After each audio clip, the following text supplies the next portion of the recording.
It's starting to be good where you can put it like that. That's where you should start doing them, getting to the back. You might as well say hey to my live while you coming in as soon as I hit the button. Twist them to the back? Huh? You said you want me to start getting retwists and twist them to the back? You don't think you want to start twisting them to the back yet? Are you serious, bro? But you don't just put the little pony, with the little pony, whatever you said, that perfect. However you want to do it, baby.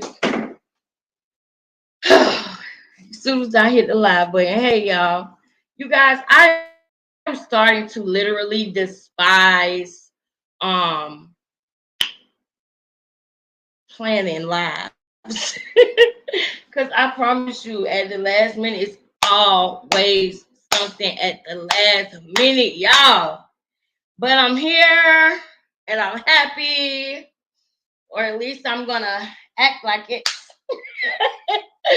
No, for real, I'm here. Thank you, Stripe, for being here, already being in the building waiting on me. I appreciate that. All right, y'all. So look, as y'all can see, I'm switching things around. I'm not gonna curse. I'm switching things around, okay? I'm next to the TV, okay? Because I'm going back to the old days. Now, I gotta move some stuff around real quick because I was trying to hurry up and get ready. And this is my desk, but it's like an all-in-one type of situation where I got my like hair products, all of my stuff and everything right here. And I would have been moved it, but I had something happened at the last minute. And y'all, while I'm moving this stuff around, let me tell y'all what happened today while I was meditating. First of all, thank you for coming to my channel, Becoming King Lexus. You are going to have a great time here. Please like, comment, subscribe. As you can see on the bottom, it says donate or like, comment, or subscribe, please, because all of those things are very much appreciated and very much needed. So, if you are new to this channel, you came to a great place. If you are in the replay gang, please comment replay gang in the comments. Today and tomorrow, I am most definitely going to after I finish this live, because we're gonna be here for a couple of hours, baby. After we get done with this, probably tonight and tomorrow, I'm going to go through every comment that I ever had on YouTube and reply, because I really appreciate any and everybody that has given me any kind of feedback or comments or anything. I really appreciate y'all. I really appreciate my sis Shreya. Yushraya, I did not get a chance to text Raven yet. I had a lot going on, and I'm about to tell you what happened, girl. So how about, I'm like, okay, I really was gonna go live earlier today. I was planning on going live way earlier today, right? But some things happened or whatever that changed that. So I said I'm not gonna go live early. I'm gonna just make it like afternoon, because I knew that I was gonna want to be live for a couple of hours, right? Child, I meant to hit yours, right? Not mine. But I knew that I was gonna be live for a couple of hours. So I was like, well, let me just go ahead and make sure that it's like 2, 3 o'clock, so the sun will still be up, right? And I said I'm gonna meditate before I go live. So I go out there and I'm like, okay, I got about an hour or two before I go live. So let me go ahead and meditate and everything, so that my spirit will be where I want it to be. You know what I'm saying? I'm just trying to start doing those things. Girl, I'm out there meditating, and just like my I meditated one time before, right? And I'm gonna show y'all the pictures, because my son took pictures of me when I was doing my first meditation. Now, I'm not gonna record every meditation that I do. So the reason why I let him take pictures of me for the first one is because those pictures are just me just showing you guys like my journey and what I'm going to be doing. But I'm not going to record it every single time, because obviously it's personal, it's meditation. I'm not gonna record every single time I work out, but I have taken some before pictures, and I might put them out now, or I'm thinking that I might just wait until I get my results so that I can show y'all the before and after pictures, because obviously I hate the before pictures. But anyway, I'm out there meditating, girl, and I'm like, literally when I meditate, I just I get my yoga mat and I sit Indian style and I just hold my hands like this. It's my second time, but I'm starting to get more into it, right? And I'm holding my hands like this, and I'm outside on the back. I'm outside in the like on the back like porch area or whatever, and I'm just sitting there outside, and it's just peaceful. And I'm literally getting deeper into the meditation. I got my phone timer set for like 30 minutes, I think. And I'm literally getting deeper into the meditation. And y'all, when I was meditating, it was almost like I kept on envisioning somebody coming next to me and sitting down and meditating with me. With no up, the person didn't have no face, no clothing or nothing like that. It was just like it felt like while my eyes was closed, I literally just felt like somebody was coming there sitting next to me doing the same thing that I was doing. And when I started experiencing that, I started getting deeper into the meditation because I'm like, darn, this feels crazy, but I started embracing it, right? I'm getting deep into the meditation and I hear woof, woof, woof, woof. Girl, girl. I jump up because I'm thinking it's a big dog, but it's not a big dog. It's a little dog. Like it's one of my neighbor's dogs. It's a small dog or whatever. But I'm thinking that it's a big dog. So I jump up and I'm like, what's going on? And I look and I see that it's a smaller dog or whatever. And my neighbor came out and was like, don't worry about it. He good. I was like, yeah, I know he good. He's smaller. But it was just crazy how I was going deeper into a meditation and then boom, it just, not today. I got scared as hell, but after I talked to the neighbor for a little bit, I was in the back of my mind thinking I really need to finish meditating. But we got into a conversation. My mom came out and started talking or whatever. So I ended up trying to do some more meditation after that, but I couldn't really get into it like I was the first time. So I was like, I'll just do it again tomorrow, child. But I thought that was crazy because that's like my biggest fear when I'm meditating is for something like that to happen where an animal or a dog or some shit like that come while I'm sitting outside with my eyes closed. So I might be meditating in the house tomorrow. I don't know. I like going outside though. I like meditating outside. Sis, do you meditate? Cause I am starting that. I bought the yoga mats like last year, around October, November. It was like September, Octoberish. And I meditated one time in the house. I did a guided meditation, but I didn't like it because I didn't like what they were saying in the meditation. I didn't want nobody, and I realized like I shouldn't listen to the guided meditation because I don't want nobody to guide me. I rather just guide myself with my thoughts because I just really want to use it to bring peace to myself. You know what I'm saying? But today we are going to be talking about a series of things, y'all. So get comfortable, get your snacks, get your popcorn, get your candy, whatever it is that you like to snack on, and join me in this night of it's going to turn into night because we're going to be live for a couple of hours. And feel free if you leave, just make sure you come back. But we're going to be talking about a bunch of different topics. Y'all just hold tight for a second because I didn't want to be too late. So that's why I just went ahead and just clicked go live because I didn't want to have y'all waiting or anybody who will be waiting, which is my sister Shreya. I want to start making sure that I come when I say I'm gonna come. So I didn't get done getting ready, but I'm ready now, y'all. I'm ready now. All right, let me move this stuff out of the way. So the first thing we're gonna talk about is Funky Dineva, and then we're gonna go to Krishan, and then we're gonna go to Jeff. And when I say Jeff, I do mean Jeffrey Williams. I do mean Young Thug. I do mean that person. Okay, that's who I'm talking about when I say Jeff, because that's really what they call him. I don't know why. I don't know why the person that's on the stand right now. I don't know why he was saying he called him bruh because everybody call him Jeff that knows him personally. They all call him Jeff, Little Jeff, and his dad is Big Jeff. Like, hey, Miss T. Hey, Miss T. I'm glad you're here, girl. I'm glad you're here. So we're going to start off with Dineva. And what I wanted to tell y'all about Dineva is I told y'all this shit was going to happen. I told y'all this shit was going to happen. Because y'all know that he is, well, y'all might not know.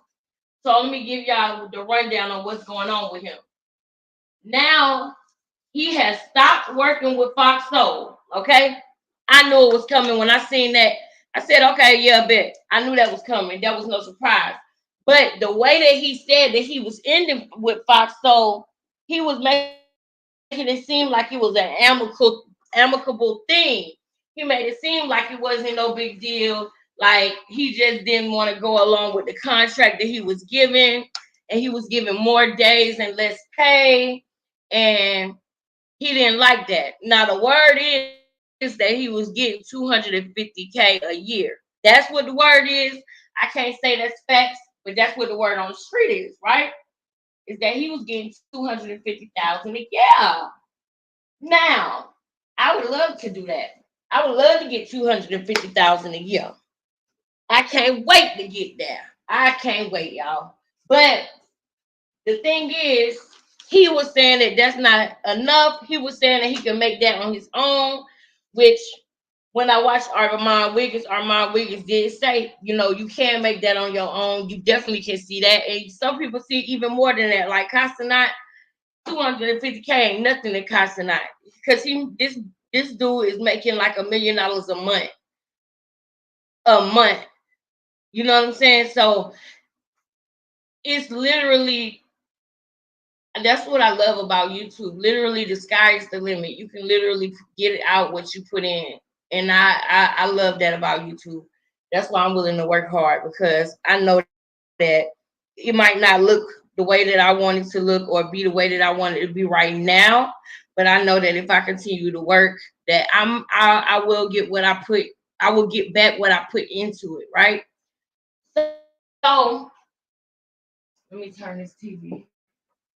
I'm hoping that I can turn it in a direction that you guys can see without. Come on, come on, come on, come on, come on. All right, I got to close the blinds though. Let me close the blinds. Okay, now let me close the blinds. Hold up. 1 second. Wait 1 second. Let me close the blinds. Give me a second to close the blinds. I wish that I had music that I could play, but I don't have music that I could play at the moment. Let me put all this stuff right here down. Hold on, y'all. I'm adjusting.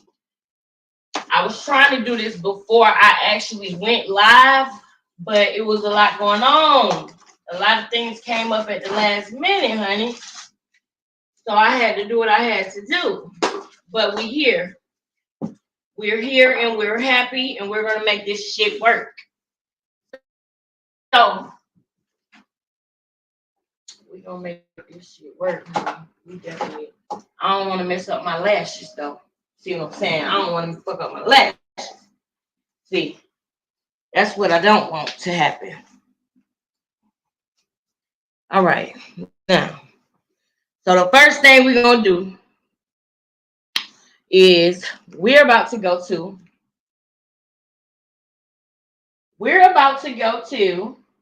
oh, and sis, that video that you was talking about with the brothers, we still gonna watch that too. So don't worry. That video you was talking about with them, we still are going to watch that too. So have no words about that. Hold on real quick, y'all. Hold up. One more second. Because you can most definitely see all my pillows and shit. And all my blankets and shit in the background. We can't have none of that. We're gonna move all my pillows and blankets and shit out the way. And I bought this microphone because I want to use it so that my sound would be better. But I'm going to end up taking this goddamn microphone back. I'm going to end up taking it back. Big girls are back in style. Fuck y'all. Big girls are back in style. But nah, seriously, I'm just fucking around, y'all, because I'm trying to make myself have a great day. Sometimes you gotta just force it. Sometimes you gotta force yourself to have a great day. But all right, so look, this is what we're gonna start with. We're about to start with the video that I showed y'all.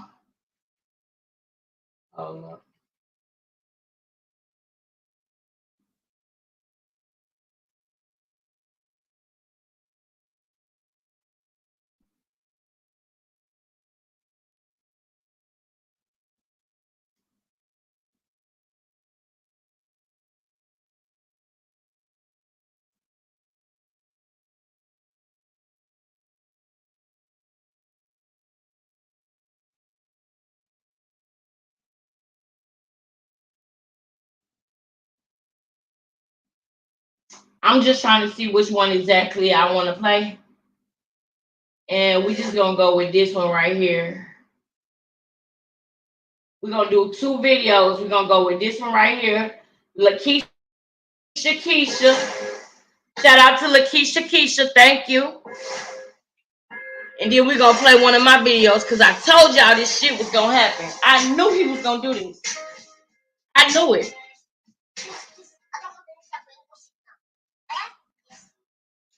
Y'all can call me messy. I'm actually not being messy. So yeah, I'm not doing that. It's all positive towards people. No, I'm not saying anything. Get that. Can you address what's happening with you? No, I'm not going to. Yeah, he's fine. It's fine, you guys. Folks can just get off things off their chest, and that's fine. You know. Can y'all see it? We're going to keep it cute, keep it positive. I wish everyone well. We're just gonna have more love and less strife in the new year. Okay? We're gonna keep things beautiful. No, you don't want the different sides, and that's fine. Can y'all hear? It gets a lot of views and attention, but I have no interest in that. Should I plug up the speaker? Like I honestly, I'm sad about it. Thank you, sis, for coming through. You know, I have good intentions. Should I plug up the speaker? Can y'all hear? You know, I'm kind of used to this at this point, unfortunately. But we're gonna move on.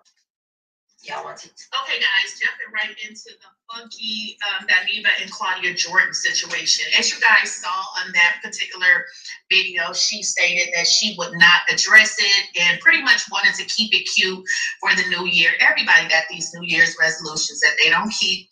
Should I still plug it up now that I turned it up? If you guys know Claudia, she's always clapping back. She basically said that she doesn't want to address the situation. She says Can you hear it now, or should I still plug it up? About the situation, but just does not want I realized to that I address had the volume on low. situation between her and Funky. Okay, that's good. Don't Okay, you guys thank you. love Thank when you so much. Say they're not going to address the situation, but in fact, talking about it, they are addressing the situation. All right, we're gonna run it back now since you can't see some. That's better to hear. Once again, shout out to Lakeisha Keisha. Thank you. We're gonna get into dialogue. Yeah, he's fine. It's fine, you guys. Folks can just get off things off their chest, and that's fine. I'm not doing this. We're going to keep it cute and keep it positive. I wish everyone well. We're just gonna have more love and less strife in the new year. Okay? We're gonna keep things beautiful. No, you don't want the different sides, and that's fine. And it gets a lot of views and attention, but I have no interest in that. I'm actually hurt by the situation. Like I honestly, I'm sad about it. So I have good intentions, and I'm kind of used to this at this point, unfortunately. Being a fall guy, but being the fall guy. Pay attention to that. All right, y'all, pay attention to that, okay? She said she's kind of used to that at this point, being the fall guy. Remember that comment. Remember that comment, because I'm going to show y'all how I knew this shit was coming. Funky Daniva and Claudia Jordan situation. As you guys saw on that particular video, she stated that she would not address it and pretty much wanted to keep it cute for the new year. Everybody got these New Year's resolutions that they don't keep. But I get it. She wants to turn over a new leaf. If you guys know Claudia, she's always clapping back. She basically said that she doesn't want to address the situation. She says that she feels hurt about the situation, but just does not want to address the situation between her and Funky. Don't you guys just love when people say they're not going to address the situation? I love it. But in fact, talking about it, they are addressing the situation. Absolutely. And then she says she's hurt. And yeah, so that's what she stated. Very short live. Well, let's get into this next video clip because again, Claudia said she wasn't going to address it, but in fact, she was addressing it by saying she wasn't going to address it. But in this next video clip, she actually said some things with regards to the situation. So let's jump into that video clip coming up. Please. He is fighting with me. I'm not fighting with him, and I'm going to leave it at that. We love him. I want him on the show. Loved him on the show. Yeah. He's a talent. Didn't tell me that he was leaving. Didn't have any conversation with me about his issues with the contract. I was the last one to find out. I found out. We had to scramble and just grab people to get on the show. That is that. They had to scramble for people to get on the show. We invited him on the show. He posted it. He has since deleted it. And then he keeps calling me and all kind of names on his live. So I blocked him because I have to protect my peace. Okay. And that's that. I'm not arguing with people in this 2024. I'm not doing it. I was known for being in people's chats. Candace! Hey, girl! Thank you, Candace, for coming through, girl. I ain't see your comments, sis. So it was not I didn't Thank know you it was for coming through my because he said it on his page. He don't have an issue with Flame. So y'all, there's not like I went and got Michelle Brown that I know he has a definite beef with. So there's that. Hey, this is what I'm saying. You need real housewarming gifts. I'm gonna be done with it after I say this. You care too much about what people think. Have you ever had 1,000 people tell you they want you to die? Who cares? No. It is a lot easier said. No, not this on this particular thing, but having like 1,000 people say negative shit to you, it's very easy to sit there and say what's not happening to you. Yeah. It's very easy to say, don't read it. Look away. It's not a big deal. But human beings actually do care. Yeah. And when you have had someone that you worked with for 3 years that you actually have love for, and they don't even tell you what they plan to do, it goes down. There's nothing you can do because they didn't include you in that decision. And then everyone wants to blame everybody. Say what's up to my sister Candace. We're all sad about it. Thank you, Candace, for coming through. And then people, without even finding out what really happened, they wrote the most negative, disgusting ad about you. You helped people out. The network did not know who this person was. First of all, and that's what's hurtful because y'all know what kind of person I am. All right. So boom. Why are you? Okay, guys. So let's jump into what Claudia ended up addressing the situation and what she actually stated. She stated that Funky left, didn't tell her anything. She did not know of anything. So basically, just bounced. I love you, girl. Thank you so much. His last day, he just left. I want to have some fun tonight, sis. The character, because if you know that you guys are like a 3-person show and then you're not going to be there, I think that's the least you can do. Is let them know, because if you're building relationships with them. I just want to say this because she said that's the least you could do is let them know, right? He planned this. Do y'all remember when Haley and her sister, Chloe and Haley Bailey, right? Y'all remember the situation that happened with them? He knew he was gonna do this. He planned this. He been mad at Claudia ever since that situation, and I'm gonna prove it to y'all. I'm gonna show it to y'all. Thank you so much. Thank you so much. Thank you so much. Thank you so much. I appreciate it. I really appreciate it. You don't even understand. I appreciate it. But yes, y'all, he been knew he was going to do this. And I told y'all this back in, I feel like we was back in what? June, July? We're going to go back to it. We're going to go back to it when everything happened. Everybody's acting like this is something new. No. He had a problem with Claudia ever since that shit happened. Ever since it happened. So he knew, okay, the next time we do this shit, because I know he feels like, and I can't take that away from him either, that he feels like the whole shit, the whole show, he was the star of it, and he feels like he was the one that was making the show pop because he already had a platform on YouTube and everything.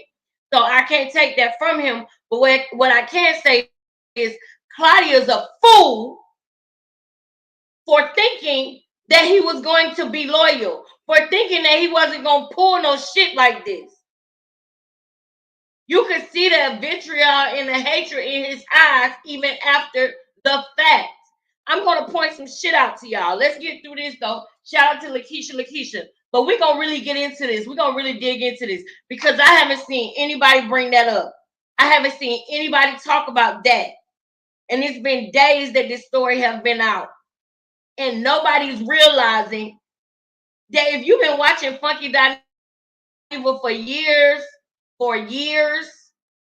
I mean, even I even have a video where I was talking about what made me want to start doing YouTube, the people that I used to watch, who it was who made me want to start doing YouTube. And Funky Dineva was one of the people that I call the forefathers of YouTube. Funky Dineva played long ball, okay? When I say he played long ball, he played a long game. If he don't get you in the watch, bitch, he gonna get you in the rinse. Because people have patterns. If you watch them long enough, you learn what their patterns are. Now, people should be growing and breaking patterns, but some people may not realize that they're doing that. Some people may not realize that they're in a pattern. But this man always has problems with females, period. He does. And that is part of the reason why I said that I want to get how I feel about certain people in my life out now while they're still here. Because there's unresolved issues with him and the woman in his life that he was the closest to. There was unresolved issues there. Okay? So when everything happened with Haley Bailey, when everything happened, when they were saying that she might be pregnant and all this and that, we're gonna go back all the way back to that, and I'm gonna show y'all how you could see it in his face. He stopped liking her after that. She was rubbing him the wrong way all the way up until that point anyway. But that was the straw that broke the camel's back, and nobody has said it. But that's what really is the reason why he did this. He said, "Oh, bitch, I'm gonna get you," because they had a show where they was making a certain amount of money, and not to mention, clearly her friends were just saying something about her having a housewarming gift. Okay, so clearly she just bought a house. So what is a bigger thing when you bought a house than your money getting fucked up because the key player in your situation with Fox Soul, where y'all now starting to make $250,000 a year, y'all finna start doing more shows. They loving the shows. They got over the hurdle with the Haley Bailey stuff, and she's sitting up here thinking everything is cool. Done bought a house, and now boom. That's how he moves. That's how he moves. And I can't really say he's a monster for that or a horrible person for that. Because I feel like Claudia should have seen it coming. You know what I'm saying? I feel like she should have seen it coming. Clearly, she just bought a house because the house that they was in that her friends was just talking about, the first thing that they was saying on the live was, you need a real housewarming gift. You need a new housewarming gift. That's what they were saying. Let's run it back a little bit so y'all can see what I'm saying. And I might still plug the speaker up, sis. I might still plug it up. I think I will. I think You help people out. The network did not know who this person was. First of all, And that's what's hurtful because y'all know what kind of person I am. I think I'm still gonna put it. Why are you? Okay, guys, so let's jump into what Claudia ended up addressing the situation and what she actually stated.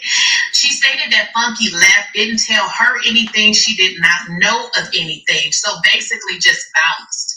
Didn't tell them that it was going to be his last day.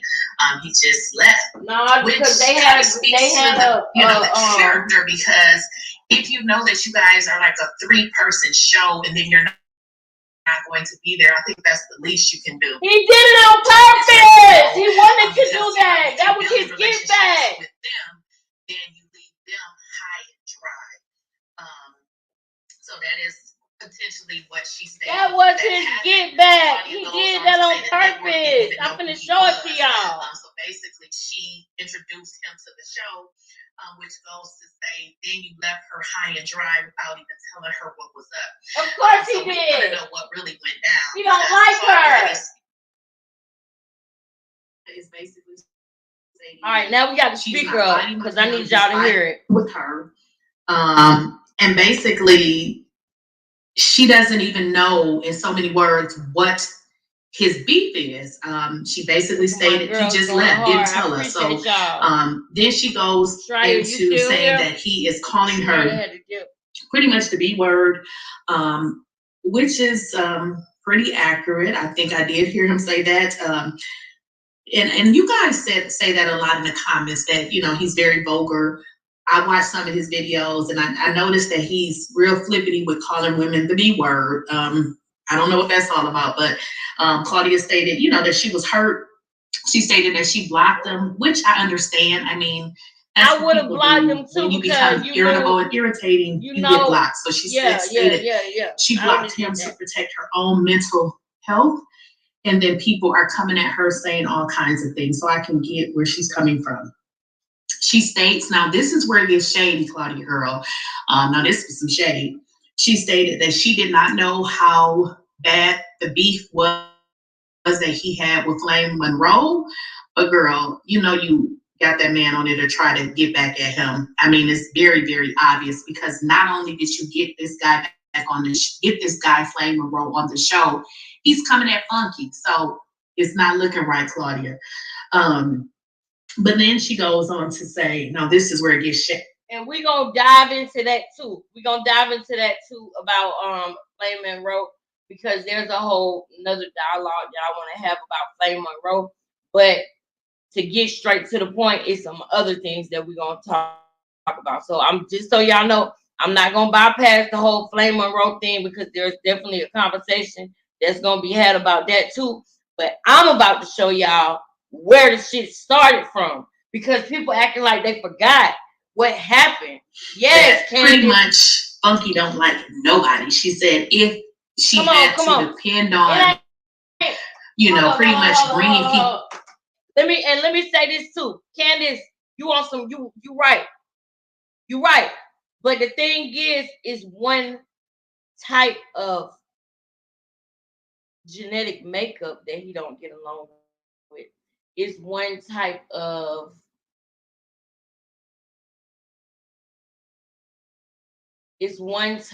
sex that he doesn't get along with. When I say sex, I mean male, female.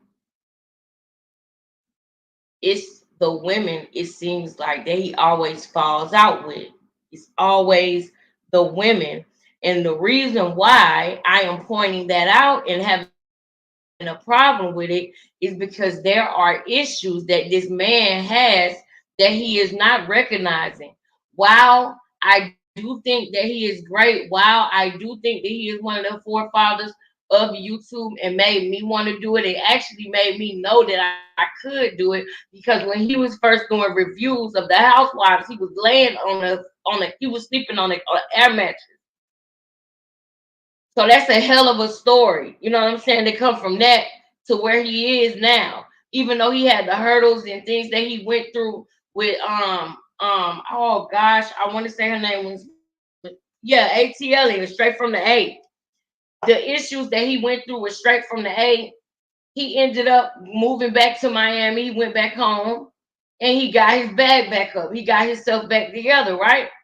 So that's a good story for somebody to want to, look at and say, wow, he persevered. But then he has this huge flaw that I got a problem with, which is the way that he handles women, the way that he acts towards women and treats women.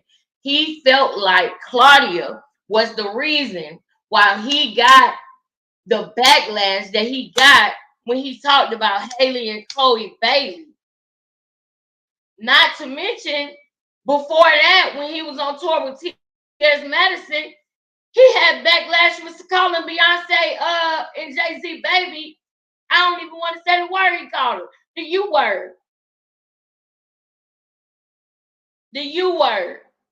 Of all words, the U word. He called Beyonce and Jay-Z baby that he had backlash then.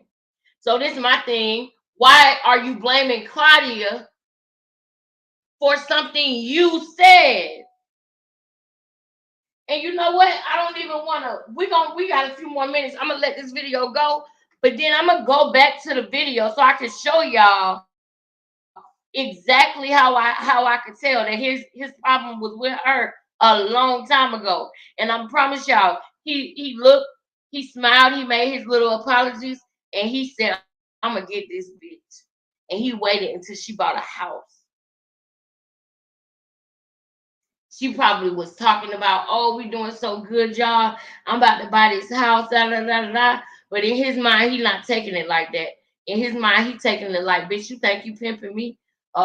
Sorry, you two." But he taking it in his mind like, "Oh, you think you." He really feels like, and it's a certain type of person that thinks this way.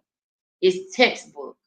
So you can call it what you want. You can insert whatever name you want. But what I'm going to say about it is it's a certain type of person that thinks this way, okay? They have something called ideas and thoughts of grandeur. Thinking that he had that fake mask. Facts. So true. Yes, come. Yes, girl. Yes. And it's a certain type of person, right? That thinks this way, that has ideas of grandeur, that thinks everything revolves around them. So he thought in his mind, this show revolves around me, and I'm getting this bitch paid. I'm the reason why she can buy a new house. I'm the reason why that she can do X, Y, Z. And he felt like she betrayed him. And I'm gonna show y'all how. We're gonna get through this, and I'm gonna go to the shit. That's that he didn't like. They wouldn't have anybody because he doesn't like anybody. Then she goes, nobody. He doesn't like Chloe Bailey. He doesn't like Haley Bailey. So, and if you guys recall, Claudia said that because Claudia know in the back of her mind that's where the shit started from. I'm gonna run it back 2 seconds. Chloe. I gotta run it back 2 seconds. Let's hear this shit about Chloe and Haley Bailey, because that's the show. He's coming at funky, so it's not looking right, Claudia. But then she goes on to say, no, this is where it gets shady, that pretty much funky don't like nobody. She said if she had to depend on, pretty much bringing people on that he didn't like, they wouldn't have anybody because he doesn't like anybody. Then she goes to name, he doesn't like Chloe Bailey. He doesn't like Haley Bailey. So, and if you guys recall, that Chloe Bailey situation is what got him in trouble, and he was actually off the show for some time and had to apologize. So, Claudia, girl, you are definitely being shady. I don't know, guys. Let me know what you guys think. I'm waiting to hear the full story, and I think Funky will probably get on his YouTube channel tonight at 8 p.m. Okay, boom. Shout out to you, Lakeisha. Keisha, I'm about to tell you the full story, my sister. I'm about to tell you the full story. But just so that we can have completeness about this, before I go to the Fox Soul thing, I'm gonna go to the clip that Funky said about Claudia. All right. Before I go to this thing, I'm gonna go ahead and go to the little clip he said about her, because he did have something to say, but he had on. I said yesterday that I had no issue with you, Flame. And All right. I said yesterday that I had no issue with you, Flame, and that you were just a pawn in a bigger game. And I realized that part of the confusion, and maybe Flame is confused. He said yesterday he had no issue with Flame. He making that clear. But who is Flame? He, she, we. Right? That's who Flame identifies himself with as. He, she, we. Respectfully. And this ain't nothing against Flame. What I'm saying is with Dineva. He's more who he's quicker to apologize to. Who he's quicker to try to make peace with. First of all. Second of all, he said he's a pawn in a bigger game. The game is between him and Claudia. He established Claudia as an enemy when the whole shit happened with Haley and Chloe Bailey. I'm telling y'all, and I'm going to show it to y'all. I said this shit was going to happen. I knew it. I knew it was going to happen. And he's sitting up here getting shit straight with Flame. But he needs to be talking to Claudia. It's because I didn't say a name. My issue, Flame, my issue, world, is not with Flame Monroe. See? My issue is with Claudia Jordan. Thank you, Candace. You got it out there now? Huh? My issue is with Claudia Jordan. Boom! Boom! Been with it. And Candace, you get an A for today. Candace, you get an A for today, my sister. You get an A for today, my sister. You are on point today. You are on fucking point. Let's get to it. Flame, Claudia you were just Jordan. a pawn in Claudia's game.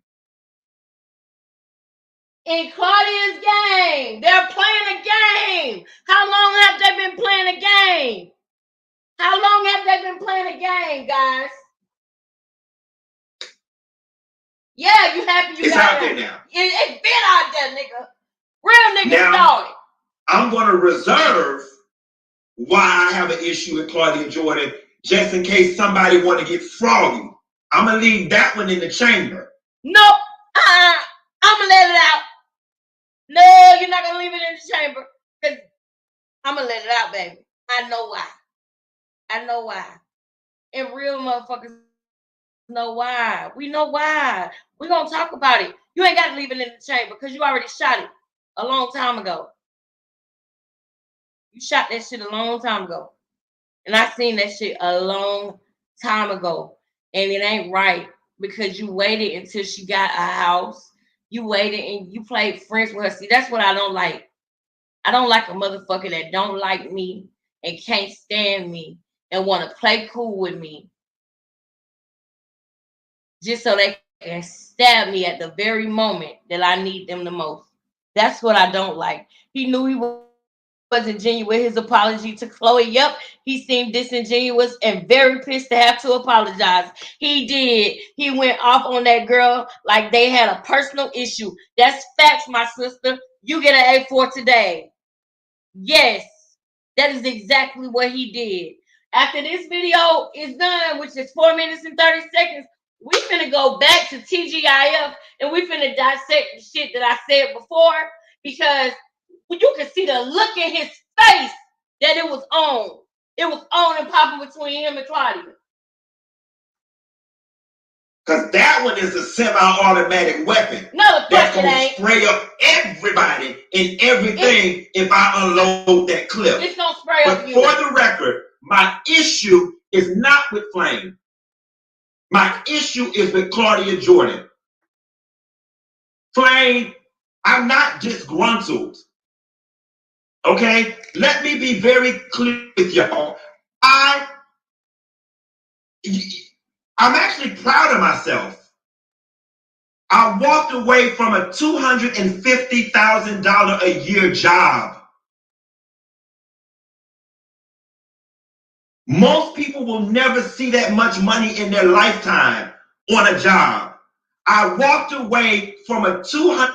What kind of shit is that to say? What kind of shit is that to say, nigga? It ain't like you said a $250 million a year job. Motherfucker, 250 grand. You saying most people won't see that in their lifetime? It's only one type of motherfucking person you talking about. That you saying won't see that. Come on. Come on. I'm finna show you who he is, sis, because he show himself all the motherfucking time. And to think that I used to actually like this person. I used to actually look to him as inspiration because I saw certain things. But see, in the beginning, when you first watching somebody, you don't see all the flaws at first. All you know is, okay, they funny. All you know is, I started really liking him when he stopped wearing the wigs. When he stopped wearing the wigs, when he moved back to Miami or whatever, and he stopped wearing the wigs and he started addressing himself as cute and he started having conversations, he has great points sometimes. But now I see what people talking about when they say that he act like he's better than sometimes. Just like what the fuck he just said. He walked away, he proud of himself. He walked away. He proud of himself because his plan worked. That is why he's proud of himself. And you can see that look in his eyes. This man is fucking miserable. He's miserable inside. And I hate to have to say that because when I first started watching YouTube, I don't know if y'all remember that person who used to be on YouTube who used to be like, it's a hair flip. It's a hair flip. Do y'all remember that person who used to be he got real big. He even had a special on HBO where he was like, ladies, what up, ladies? And he used to say, it's a hair flip. Do anybody remember that person? Yes, I know what you mean, sis. I know what you mean. Yeah. I stopped watching him too. I started watching, honestly, when I started watching more of the newer people over the last, like, I want to say 5 years. I started watching different people over the last 5 years. But back when I first started watching YouTube, it was him, it was Justin J, it was a couple of other people that was on there. You know what I'm saying? Then when T.S. Madison and Kaya came out with their show, it's like it opened a whole new world of YouTubers to me because people started reviewing their show and I started seeing other YouTubers, even smaller YouTubers. Just because their numbers was low, some people won't click it just if the numbers are low. But it was some good people, like some good lives that I started watching with people who might have 2,000 views or 3,000 views. They had good content, right? I've been stuck. Yeah. B Scott, yes. I'm with you on that. So in a nutshell, y'all, I'm going to show y'all how this man is fucking miserable. He is. He can't stand women, and it's real fucking sad. Like, it's sad. It really is. Because it's like, bro, who the fuck do you think was watching you? Them views that you be getting, who you think was watching you? And I notice now that the choir that he got more black people in it, but he was doing a live the other day where literally the choir he had was a bunch of white women and one black man in the choir. And that shit was weird to me. Because one of his jokes is always, I'm a rich white woman. I'm white like this and not like this, or some shit he used to say. And basically what I'm saying is he was a caricature of the way that he looked at black women. That when he put his wig on and he put his lipstick on and he act crazy and act the fool, it's worse than what people are saying about Tyler Perry. He literally described probably his mother and his aunties or something. I don't know. Rest in peace to his mother. But the way that he presented himself as a woman when he had that wig on, it was the most ratchetest, lowest of the low black women that he probably thinks about in his mind. In my mind, there is no low black women. There is no lowest of the low black women. Because we were born into certain situations that we have no control over how and who we were born to. Some of us were born into families that were middle class. Some of us were born into families that were lower class. Some of us was born into families that was even lower than that. But that don't make us bad people. But when he put that wig on and talked crazy and said, "Oh, I've been down to the bar with a rich Cosby, where the rich Cosby, or then I go with a Honda Cosby," like stuff like that. He used to say. Now I get it. That's how he views us all. That's how he view us, like fucking trash. He literally has a hatred for women, especially black women. Because when he would talk, he would say he was a rich white woman. Like it ain't no rich black women. When you portray yourself as a black woman, you ghetto and talking bad English and all this and that. But then when you can portray yourself and say, "Oh, I'm a rich white woman," then you hold yourself up and you speak with better dialect. And come on, bro. You look at us and you think we're all fucking trash. Not even realizing how you present yourself. How you present yourself and how people think of you. He had a falling out with T.S. Madison, but they kept it under wraps. It didn't get big. It didn't get no. They stopped doing that tour and they stopped talking for a little while. And then they ended up getting back cool. But T.S. Madison is I respect that she is a she, her. You know, I respect that her pronouns and everything. I don't have no problems there. But what I'm saying is that what they call cisgendered women, Funky Dineva does not fuck with us. Funky Dineva does not fuck with this gender. He does not. He does not like us. He looks down on us. And it's because of issues that he had with his mother, and his mother passed away. And literally, I can still see the disdain that he has for his mother when he speaks on black women. I can see it. It's ridiculous. And $50,000 a year job on my own volition. Because I bet on me. And I can make more by putting that same time into my own shit, like y'all are seeing right now. Who walks away from $250,000 disgruntled? A narcissist. Baby, I walked away from that with my head held high, empowered, feeling strong.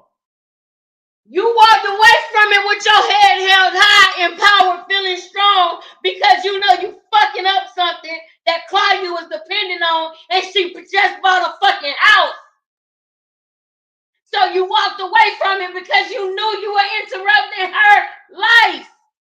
Because she had just bought a house. You knew she was banking on that show, on the money y'all was making on that show. You walked away because you felt like it was a checkmate from what the fuck happened back in June, July. That's why you had your LLI. Because you was playing a game with Claudia that she didn't even know she was in. She didn't even know that y'all was in the game. She thought that everything was genuine. But you smiled in her face and you made her think everything was okay. And you said in yourself, "Bitch, I got you." That's what you did. That's why you had your hell high. Keep it 1,000, please. Because if that's what I could make profit sharing with y'all, imagine what I could make doing it all by my goddamn self. You been knew that. You been knew that. Now the girls want to spill the tea. The girls want the tea.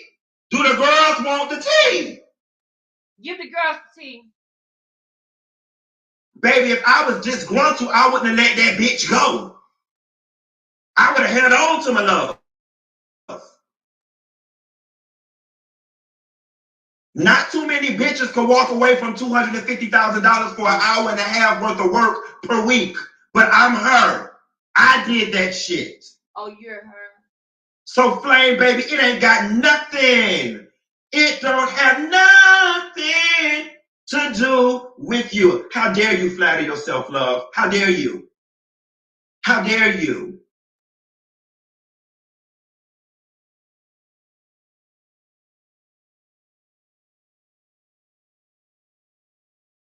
And the girls over there nervous now. Now they want to get active on YouTube. After they tried to boss up with the subliminal shade, oh, I'm on a big network TV. Well, stay your ass on the big network. Now you're over here, Claudia Jordan, trying to get your YouTube active. I wonder why. Because that shit over there where y'all at about to fucking go to the sewage. Yes, that. Do y'all understand? Oh, do y'all understand? He watching her. He did this to hurt her. He did this because he knew she got a house, bro. When you making a certain amount of money a year. You 3 years in. Y'all got some bumps in the road, but everything going good. Everybody seem happy. So then you start having faith in your situation, right? Yep, I kicked him out of her house for being trifling in her own house. We gonna go to that. We most definitely are gonna go to that. If you can do it, why you don't get it? Yes, on your own show. Only why you use Claudia. And then check this out, y'all. Check this out, cause see, people don't. When you watch a motherfucker, you know shit, right? Do y'all know that before he was on Fox Soul, he was asking about being on Fox Soul. He was tired of being stuck on YouTube. There is a clip of him on Chasing Atlanta where he was telling Oliver Twist, I don't know if y'all familiar with that, but he was telling him, don't get stuck on YouTube like me. He felt like he was stuck in YouTube. He wanted other opportunities. The opportunity came with Fox Soul, but the problem was pandemic. So they started doing it online. It was working, so they kept it going and they didn't stop. They didn't get a studio. They just got equipment sent to them. They had a producer, an editor, and every fucking thing else. And Fox Soul helped his motherfucking shit too. Because his shit was going down the drain too, beefing with motherfucking Kaya. Kaya exposing him for doing blow. There have been times on TGIF where I have looked at this thing and said, damn, is he high? Is he doing something? I'm gonna go and I'm gonna find it. Because that's not right what he did. He know why Claudia Jordan started her own fucking YouTube. Because she gotta pay for that fucking house that you know she bought. I'm live. Because she got to pay for that fucking house that she know he bought. That he knows she bought. Excuse me, I'm sorry. That he knows she bought.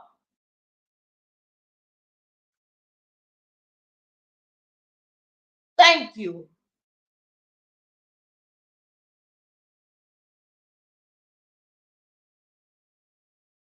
He started with Michelle ATLian. And he really didn't even start with her. Really with that situation, he was girl, why tell the story when I can go to the video? Hold on, girl. Let me go to the video. Because that's the thing I love about YouTube. They keep the motherfucking videos, girl. They keep the fucking videos. That's what I love about YouTube. We're gonna go there real quick.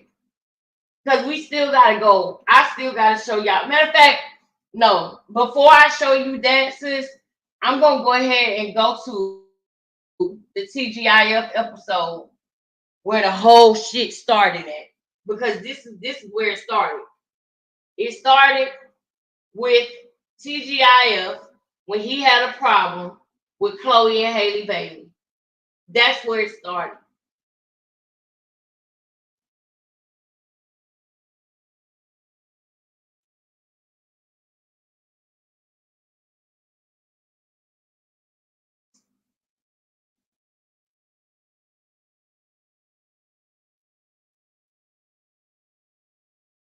It really is TGIF. But let me put in.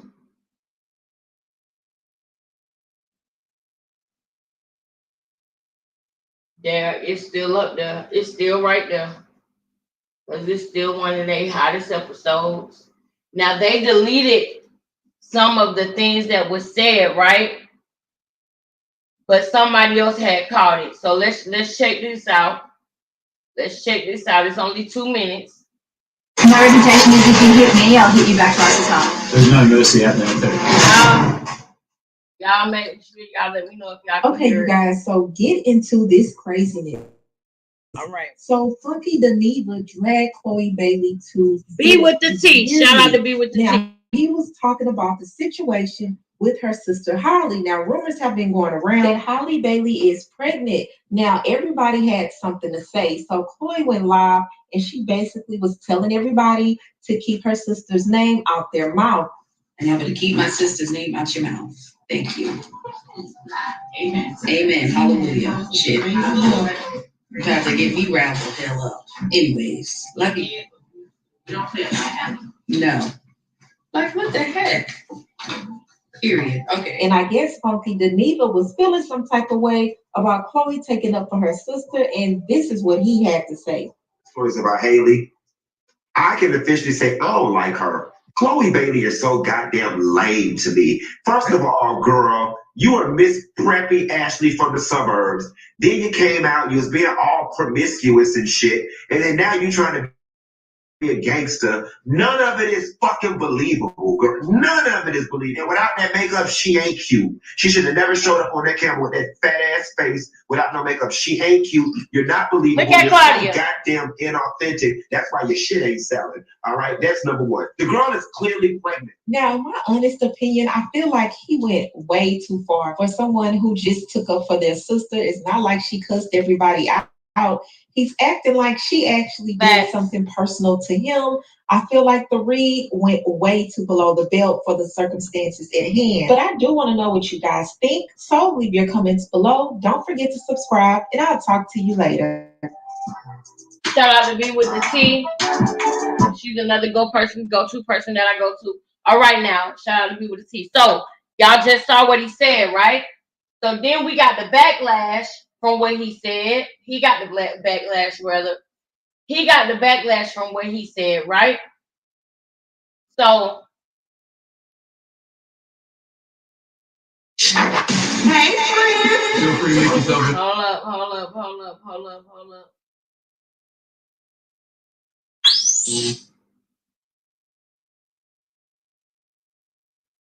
up. Hold up, y'all. Hold up. Because it's the apology. It's the apology for me. So after all of this happened, right? Hold on.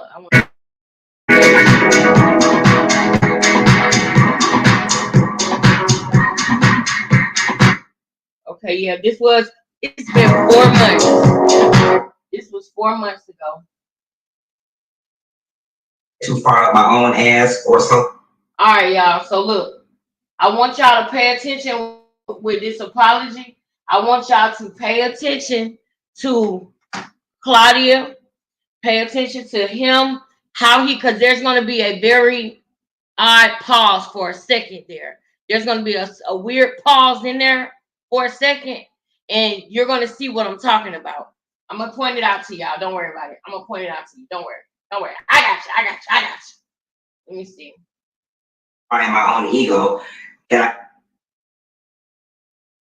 And this is fair use, but I also want y'all to make sure that y'all. I got the people on the line. Y'all know how this goes, in time. Right? When you work somewhere and something controversial happens, the company comes out and makes a statement, or the person that works for the company comes out and makes a statement. And I always sit on this very platform and be like, that shit was so fake. Ain't nobody believing this prefabricated statement that this person read and it's phony. And with that being said, I'm not going to give y'all one, right? I did get the phone call. I did get the email. We think that you should provide an apology and show some remorse. And I didn't want to get up here and just say some regurgitated stuff that I was encouraged to say because y'all are not going to believe it anyway, and it wouldn't be believable, especially considering the fact that I said what I said with my whole chest. That was a slight. That was a slight. When he said what he said with his whole chest. Other bloggers were saying that. They was like, no, he said it with his whole chest. Actually, goodness, I can't think of her name. Plain Jane. The plainest Jane. The plainest Jane was the one who said that he said that shit with his whole chest. So when he said, I said what I said with my whole chest, that was a shot at her. He loves beefing with females. He loves beefing with females. She said that. So he said that on purpose. And this apology, I said actually in a previous video that he did not mean this apology. I told y'all that he felt like Claudia sent out a smoke signal during that video that they ended up having to get rid of. They ended up having to take that video down that he did because there was so much backlash. But during that video, Claudia was kind of standing up for Chloe, saying, I wouldn't tell y'all nothing either if I was, because, you know, people have miscarriages and people, stuff like that. Now, mind you, Claudia doesn't have any children that I know of yet. So I feel like that was another reason why she was saying, I wouldn't tell nobody either, because people wish bad on you. How do you know that Claudia didn't want a child? How do you know that? You know what I'm saying? It was just like, it was so weird how hurtful he was being, and Claudia was trying to say, like, what's wrong with her not wanting to tell anybody if she's pregnant or not? What's wrong with that? People wish bad on you, and I wouldn't tell y'all either. And he went on to continue to say the things that he was saying. But because Claudia was defending Chloe, when he got the backlash, he blamed it on Claudia, because he felt like Claudia sent out a smoke signal for people to attack him. He blames the whole thing on Claudia. And so he knew from this point on that he was going to get her back. He was going to get her ass back. I 100% stand 10 toes down on the fact that I think Chloe Bailey is inauthentic when it comes to her as an artist. I think that the sexual image that she gives sometimes is unbelievable. And I think that in her defending her sister, the whole, you know, clapping back, and I just thought it was inauthentic. I do.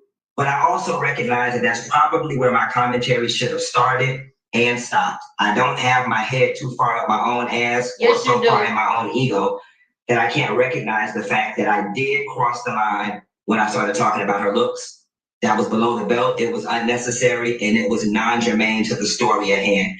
And for that, I do apologize. So again, I apologize for going below the belt when referencing Chloe Bailey's looks. They had nothing to do with the story at hand, and this was a learning lesson that I hope to move forward and not repeat it.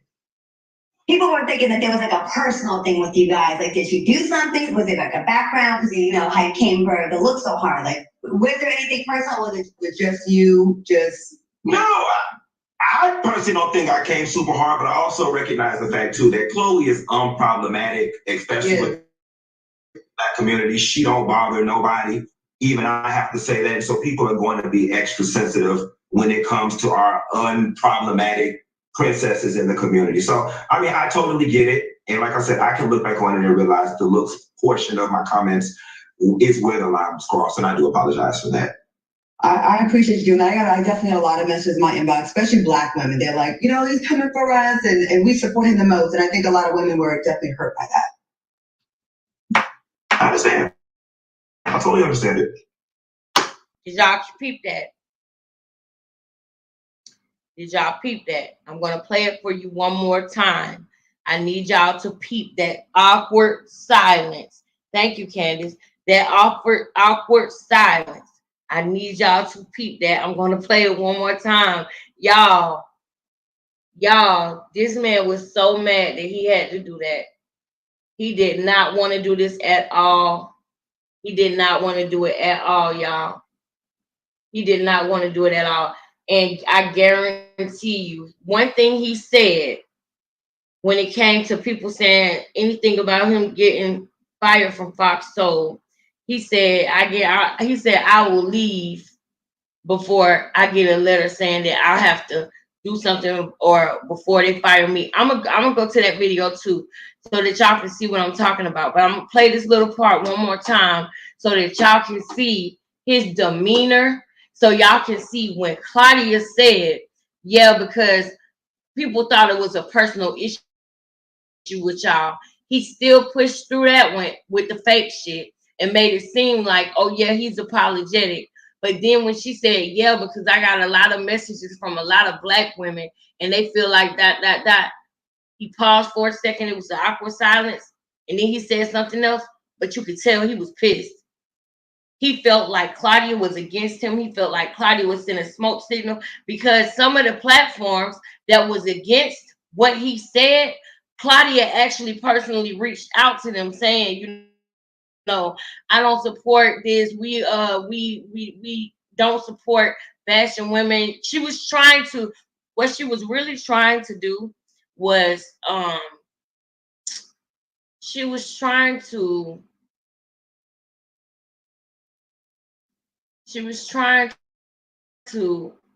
put ice on the situation. She was trying to put a band-aid on the situation.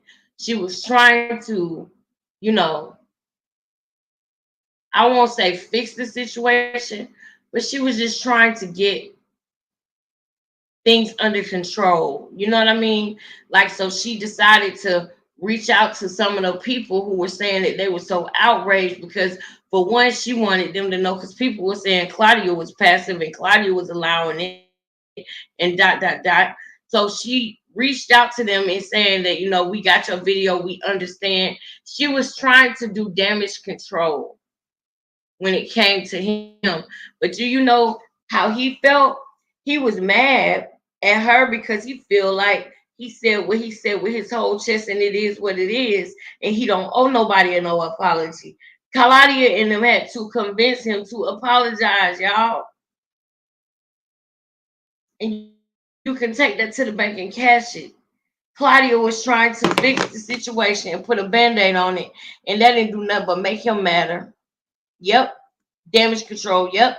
That's what she was trying to do. But instead of him realizing that she was trying to do damage control, he looked at it as, you with the opposition. You a black woman too, so F you too. You sent out a smoke signal for them to attack me. That's what narcissists do. I didn't want to call him a certain name or whatever because, you know, I don't want to be labeling people, but there's textbook things that certain type of people do, where whatever happens, no matter what, it is not their fault. It is constantly always somebody else's fault. There are things in my life that were not my fault, but there are things in my life that were absolutely my fault. There are people in this world who would never say that. There are people in this world who will never understand that some of the things that happened in their life was their fault. So we're going to run this back one more time. I'm going to let y'all hear this. And then we're going to go to the video that he did on his personal page so that y'all can see what I'm talking about when I say his demeanor. Now, this video right here took place 4 months ago. And I believe it's very close to about 5 months at this point. But he knew then that he was going to do this. He knew then that he was going to snatch the rug from up under them, because he felt like, I'm the talent. I'm the reason why we're doing this well anyway, because I'm already on the YouTube platform. So people are going to want to come and see me. Let's continue.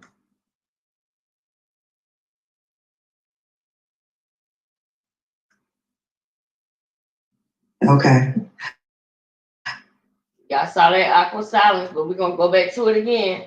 And I'm going to let it play all the way through without stopping.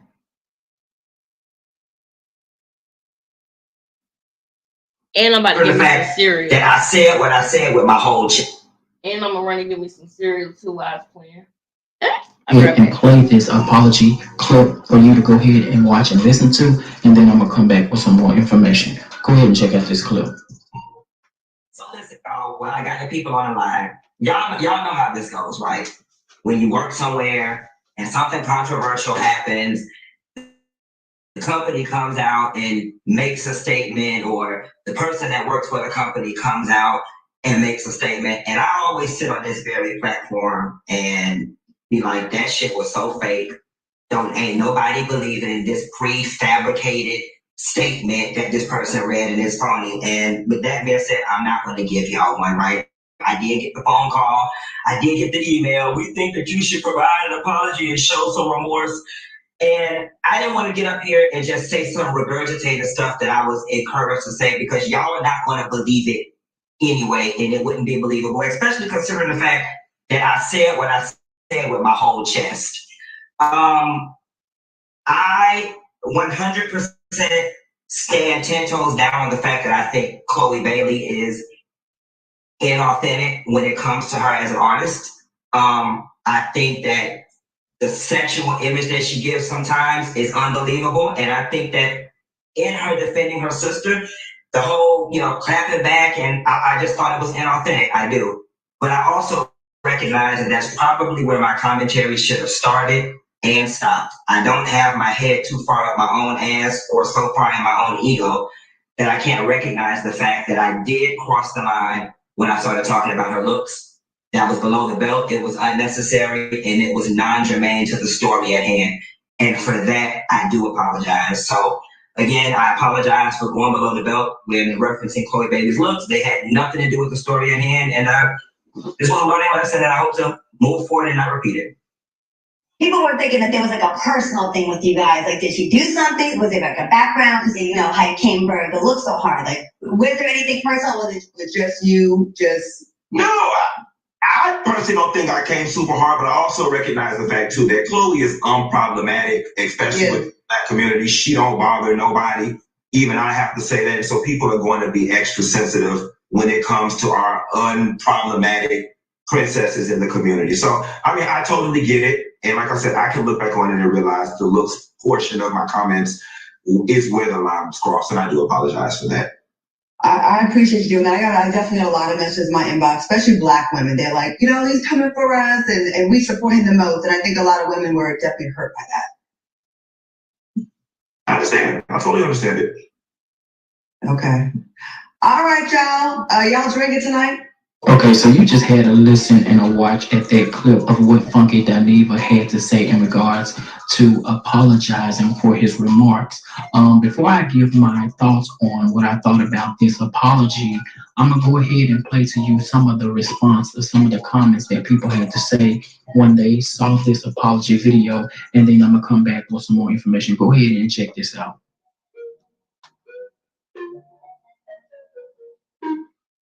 All right. So, did y'all see the part where Claudia mentioned, accountability? He refuses to do that. Ain't nobody coming to see Otis. Right, sis. So look, this is what we're gonna do now.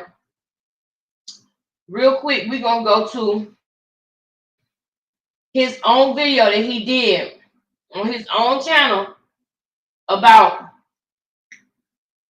the whole Fox Soul thing. We're gonna go to this man's own video that he did. And I can't believe that he actually, hold up.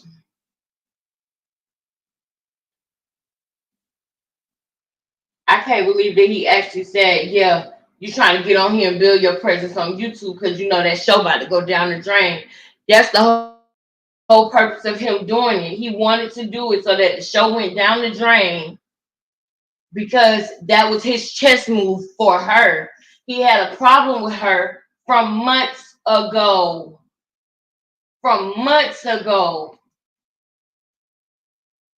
Look, this was and I'll show y'all this. This was Thursday. We're not gonna watch this whole video, but I just want y'all to see this little part right here. Y'all see this? Y'all see this was the first choir that he had. But I'm thinking that people said something to him, which is why the other choir that he had was black. If he was a straight man, he would only date white women. That's what it's giving. That's what it's giving. Who picks, when you think of I can't even, he got a black choir the following day because I'm assuming other people said to him, why did you pick a white choir with only one black man in it? But that is very symbolic if you think about it, you guys. This man is very calculated. This man is very meticulous. This man is very, very, very, very, very, very sneaky and precise with the things that he does. Everything he do and say has a message. Everything. And it's because he's hurting on the inside. This man is literally miserable on the inside. He's insecure about going out places because he don't feel like he's good at dressing. He don't feel like he can dress well. He likes to put on his Gucci hat because he feels like he wants people to know that even though he can't dress, he still buys designer things. He has always talked about the fact that he can't dress, which some people can't dress, big deal, right? But with a person like him, he doesn't have any ideas of his own. He doesn't have any thoughts of his own. That's why he mimicked black women. And he has major problems that was unresolved with his mom. And I'm not saying that to be nasty. I'm not saying that to be dirty or nothing like that. I'm saying that because that's what came out of his own mouth. That's what came out of his own mouth. This man got between 10 to 13 years of content that he has put on YouTube. So a lot of the things people pointing out is because they saw them years ago. Now, what we about to do is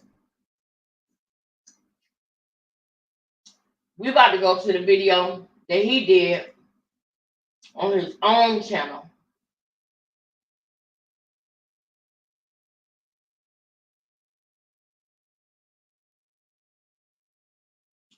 This is when he apologized for calling Blue. This when he apologized for calling Blue Ivy ugly. Hey guys, so this is a first for me. There are situations in life or circumstances that arise that will definitely humble you or knock you down a peg, and this is definitely one of those situations. You guys know I'm a firm believer of say what you mean what you say, and stand firm in your word while you walk in your talk. But it has come to my realization that I've said some things that I'm not proud of and that I can't stand in, and that I won't stand in. A few weekends ago, while in DC doing the Queen's Supreme Court Live, I made some very off-color comments in regards to Blue Ivy being ugly. And for that, I was dead ass wrong. Upon further reflection, I completely understand why people are outraged, and I'm kind of disappointed with myself.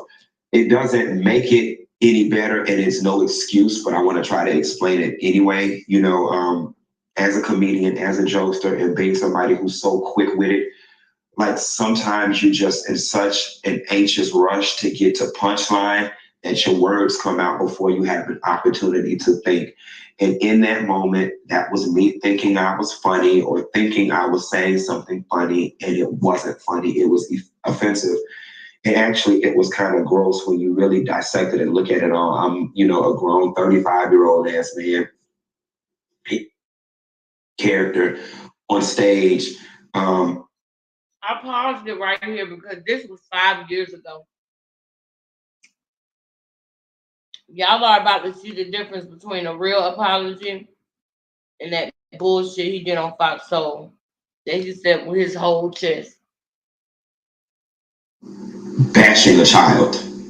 And it's like, whoa, dude, like, yeah, you really did just cross the line. And I completely understand why people are upset. I'm upset with myself. Like, this is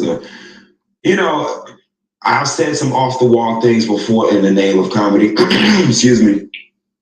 And I've stood by them all and defended them all and told, the general public, forget you. You just don't have to be mad. But this is one of those things that I'm not proud of. And honestly, I can't stand in this one. As much as for those of you guys that follow me, I get on these reality TV show people all the time about just apologize properly. Excuse me. Just apologize properly. Let the person on the receiving end know that you recognize what you did was wrong, that you're sincere about it, and don't just give no half-ass, I'm sorry. And that's what this is, guys. I know everybody's lighting me up right now. It's hit all the blogs and so on and so forth. And I just hope that as quickly as everybody was willing to report the error of my ways, that they're at least able to report that I recognize that I was wrong. That's the short and sweet of it. I was dead ass wrong, and I do apologize first and foremost to Blue Ivy. I apologize to the Carter family, to Beyonce's family, and I also want to apologize to my fans. Like, I understand that a large part of me has a female fan base, and majority of you guys have kids, and it's just certain boundaries you don't cross as an adult, and I crossed one of those boundaries. And yeah, it's killed my Friday. I want to go down to the bar with a Rich Cosby, but now I think I need to go down to the church house and pray. So, I ask that y'all don't charge it to my heart, but you charge it to my head. In short, I fucked up. I did. Not the first time, won't be the last, but I want you guys to know that I do realize that I was wrong. My comments were gross. And quite frankly, I am ashamed. Like, I'm like, this is the last level of controversy I need to cue. Why did you say that? Like, why did you say that? Like, you've got nieces and nephews. Your sister's got baby Isaac that you post on Instagram all the time, and you wouldn't like anybody to say that about one of them, especially considering that they are poor and defenseless. So I just want you guys to know that I do recognize wholeheartedly what I did was wrong. Like, I'm a grown-ass man coming for a child that was just, there's no excuse for that. And I apologize. Find it in your hearts to forgive me, and hopefully we can move past this. And, I'd be a better judge of my words and a better wordsmith when it comes to people's children. So I'm sorry. Y'all, you guys, wasn't that a much different apology? Wasn't that a much different apology than the one he did about Chloe? Wasn't that apology so much different? That's how I knew when he was going through the thing with Chloe. That's how I knew he still had vitriol and disdain for Chloe, Halle, Claudia, and all women that came up and said how they feel about what he just said. That apology was still bullshit, but at least he put more effort into it. The one that he did with Chloe that we watched earlier, he put no effort into that at all whatsoever. He actually let us know he said it with his whole chest. Exactly. That's why he made sure he apologized correctly and made it more believable. But the one with Chloe and Halle, he was heated about that. Matter of fact, hold on, because I know it's on here. I know it's on here. Hold up.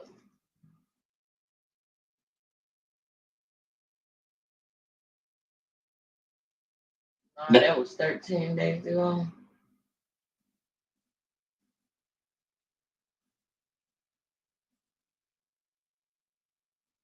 Hello fans, I'm Dee, about to react to this vid by Impressive. It's titled Chloe Bailey Gets Bullied Again. At Marshall's, our buyers go to great lengths to find you. Hold on, y'all, because I'm going to find a video where Because this is where it all came from, child. This really is truly where it all came He went in on Chloe. Before I was indifferent about Chloe Bailey, I know the stories about Haley. I can officially say I don't like her. Chloe Bailey is so damn lame to me. from. We seen that part. I want to see the part. What's up, everybody? Oh, this one says stop supporting Funky Dineva. Let's see this one. Oh, let's see this one. I gotta see it. The club that Azalea Banks is one of the executive board members of, and it's the Because I'm a Black Woman Club. There's a special club for that hurt group of people who sit over there, and everything that doesn't go right or anything that brings them discomfort or pain, it's because I'm a Black woman or because I'm dark skinned. And God forbid they be fat, a Black woman, and dark skinned. It is the trifecta, all right? And they sit in that club, and everything is because you're Black. No, some things because you're a bitch, all right? And I, for one, I go out of my way to extend grace to people that try to understand because I want someone to do the same thing. And people have done the same to me in some situations in life where I wasn't even deserving of grace. All right, and that's the godly thing to do. But I've run out of grace to give Azalea Banks. I'm gonna tell y'all what's wrong with Azalea Banks. Somebody just ain't hit her ass hard enough yet. Wow. There's a club that Azalea Banks is one of the executive board members of, and it's the Because I'm a Black Woman Club. There's a special club for that hurt group of people who sit over there, and everything that doesn't go right or anything that brings them discomfort or pain, it's because I'm a Black woman or because I'm dark skinned. And God forbid they be fat, a Black woman, and dark skinned. It is the trifecta. All right, and they sit in that club, and everything is because you're Black. No, some things because you're a bitch. Wow. Right? And I, for one, I go out of my way to extend grace to people that try to understand because I don't want someone to do the same to me, and people have done the same to me in some situations in life where I wasn't even deserving of grace. All right, and that's the godly thing to do. But I've run out of grace to give Azalea Banks. I'm gonna tell y'all what's wrong with Azalea Banks. Somebody just ain't hit her ass hard enough yet. Are you kidding me? There's a club. Are you kidding me? Are you kidding me? Are you kidding me? Are you kidding me? Hold on, y'all. Hold on. Nessa girl, now I don't know why people just won't leave me alone. I was in here minding my business like, I'm trying to think, should I do that one? Y'all, I can't keep up. This is a lot. Hold up. I'm gonna just go ahead and go to. Woo. Dang, the Plain Jane video is an hour and something though.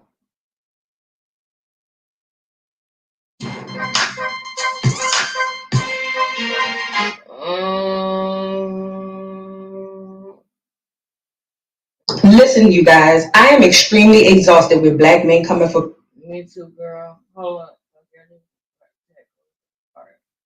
Hold on, y'all. Hold on. Because it's a video that he made his. It's a video that he made himself. But I love Tiny TKO.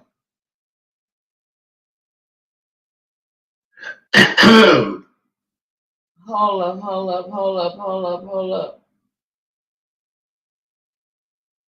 The Plain Jane went in on him too.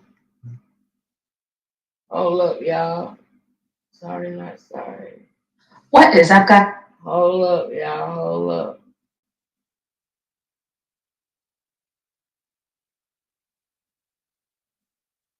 I'm gonna just have to go to his page and I'm gonna have to go back. Oh, no. Before I go to that one, this one 2 minutes and 47 seconds. I seen this one too. And this was actually. Let me just say this. This was actually after. Okay, let me just say this. This was actually after the video that I dropped where I had mentioned this. So I stopped and I saw this video and it stuck out to me because I was like, dang, I was just saying that. That's crazy. I'm not the only one who feel that way. Somebody else feel that way too. Check out how she feels about regarding this. this fucking Dineva Chloe Bailey thing, because y'all keep talking beat around the bush and shit. First off, I can never be offended by anybody who looks like Funky. Ever. Ever. Ever. Second, Funky wasn't going off on Chloe. He was going off on his mother. Keep that very clear. Pay attention. If you're a long-time Funky Bunch watcher, whatever you want to call it, like I was too, you know he has. Keep it real, me too, baby. But mama ain't here no more. Keep it real. I love a bitch that keep it real. I used to be a part of the fucking bunch too. Till I seen it was bullshit. Bunch watcher, whatever you want to call it, like I was too. You know he has unresolved issues with his mother. But mama ain't here no more. When you have problems, issues with somebody and they're no longer here walking on earth, they dead. But them problems ain't, the issues ain't. It does something to you inside because you can't tell the person because they're no longer here. So you tell everybody else you're mad at. Everything Funky said about Chloe, he wanted to say to his mama, never got the chance to.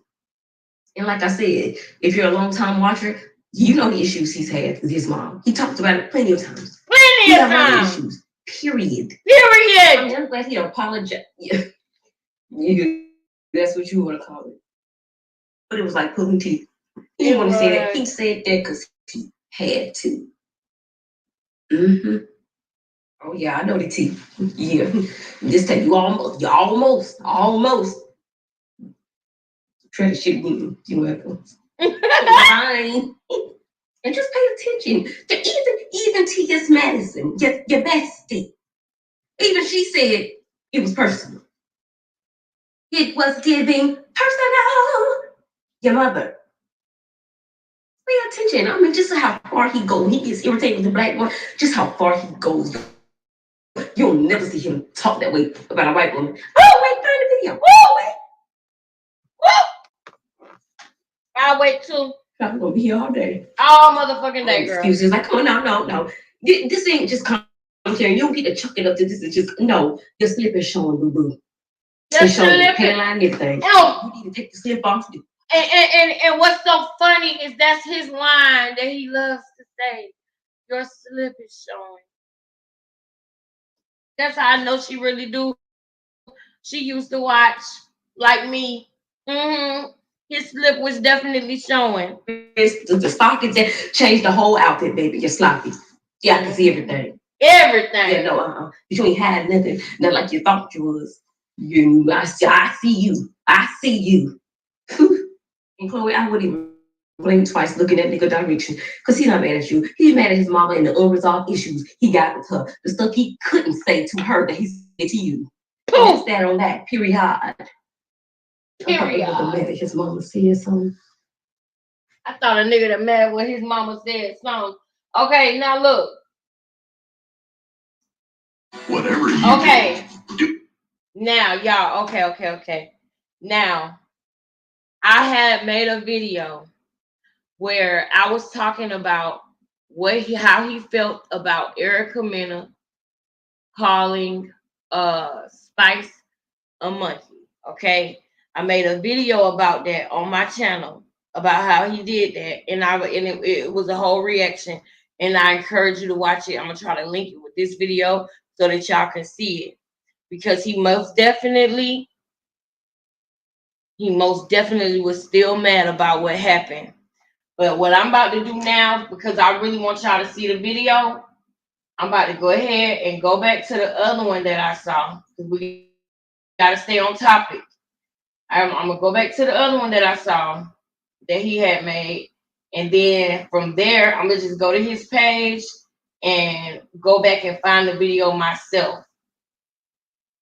Hold up, cause let me see now.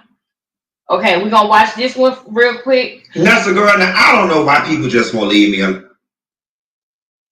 Nessa girl, now I don't know why people just won't leave me alone. And this is fair use. This is fair use. You see it scrolling down at the bottom. This is for the purposes of teaching, okay? This is for the purposes of reporting. This is for the purposes of investigating, all with the fair use, okay? 1976, fair use, okay?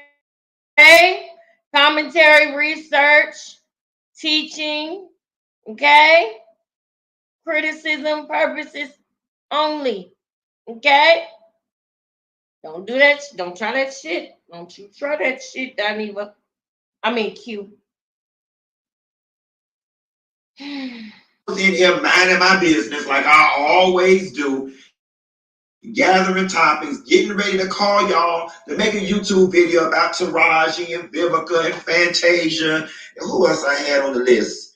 The Aliens in Miami and Torrey Hart going on tour with Cat Williams. And here comes Tasha K calling me with damn Flame Monroe on the phone. I knew I shouldn't have answered the damn phone. Let's talk about it. And let's keep it 1,000. This man was friends with Tasha K. When Tasha K was in court with Cardi B, Claudia Jordan don't particularly like Tasha K. Okay? Tasha K, when she went through her situation with Cardi B, he said he didn't want to comment on it. He said that they was friends and he didn't want to talk about certain situations when it came to her. But she, in turn, is the one who called with Flame Monroe on the phone, the one that you call your friend. So let's continue. Let's see what happens with this. Tell us what happened, fucking. He said you want to talk about it. Here it go. Ready to make a video. So I'm laying in the bed, gathering my content, getting ready to make a video, and my phone rings, and I look down at the phone, and it's Tasha K. And she said, "Hey, do you have 5 minutes to talk?" And I said, "Yeah, what's up?" And she was like, I got Flame on, but table that for a minute. Tasha called me either last night or the night before last, and she was saying, that she has a lot of respect for Flame. She has a lot of respect for me. And would I be open to having a conversation with Flame so we can extinguish this make-believe imaginary beef or whatever it is? And I told Tasha initially, I said, absolutely not. I said, conversations are for people who are trying to salvage relationships. I said, I don't have a relationship with Flame Monroe. That is how he thinks. He is very cynical and narcissistic. That is how he thinks, bro. This man is literally fucking miserable. Conversations are for people who what? So that's how you feel about conversations? Do y'all, okay.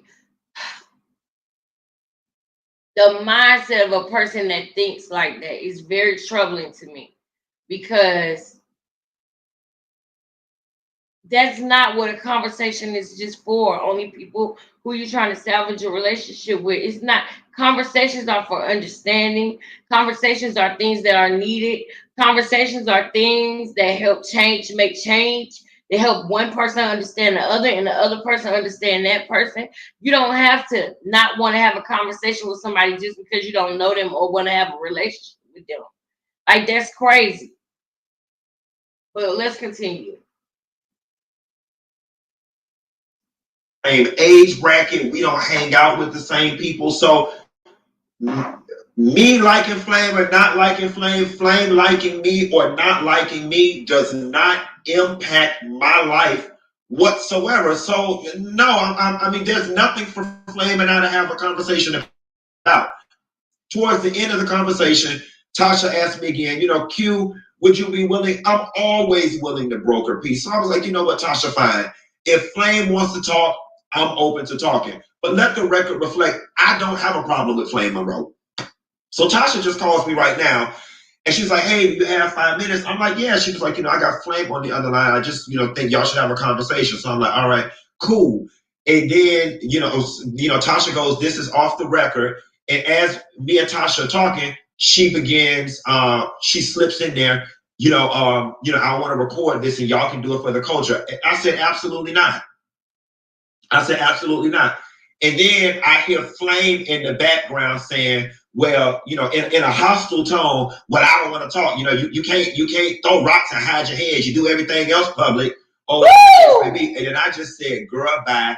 And I hung up the phone. Regret the fact that I even answered it. And I'm addressing it now because I know it's going to become a thing. Even the simple fact that Tasha K called me with Flame and I refused to talk, it's going to become a headline. So I said, let me go ahead and get ahead of it. That's how he doing everything. Here is why I want y'all to know that.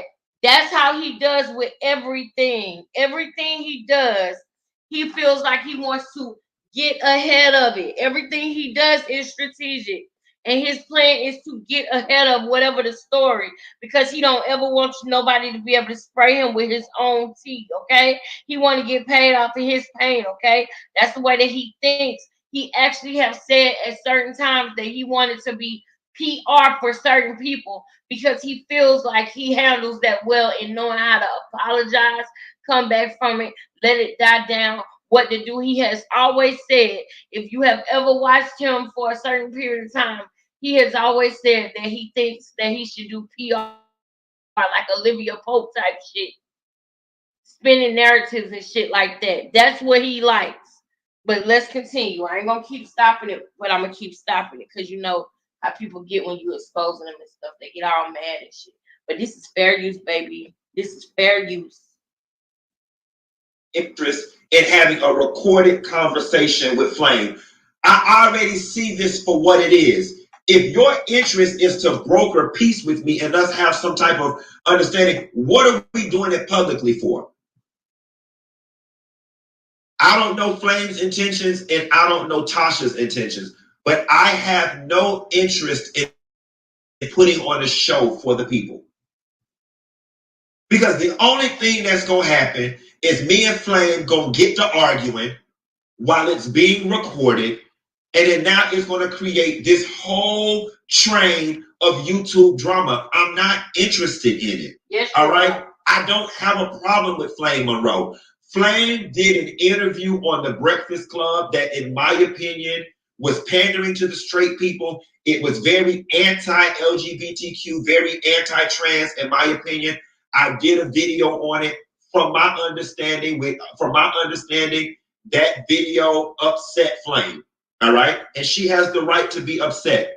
And from that moment on, that was years ago, from that moment on, Flame has been going around saying the most inflammatory, ridiculous things about me, down to me being a meth head, a crackhead, all these different things that are not true. But I really don't care. I don't know this lady. As it relates to Fox Soul, when her name was brought up, I made the comment, that bitch will not be on this show as long as I'm sitting here.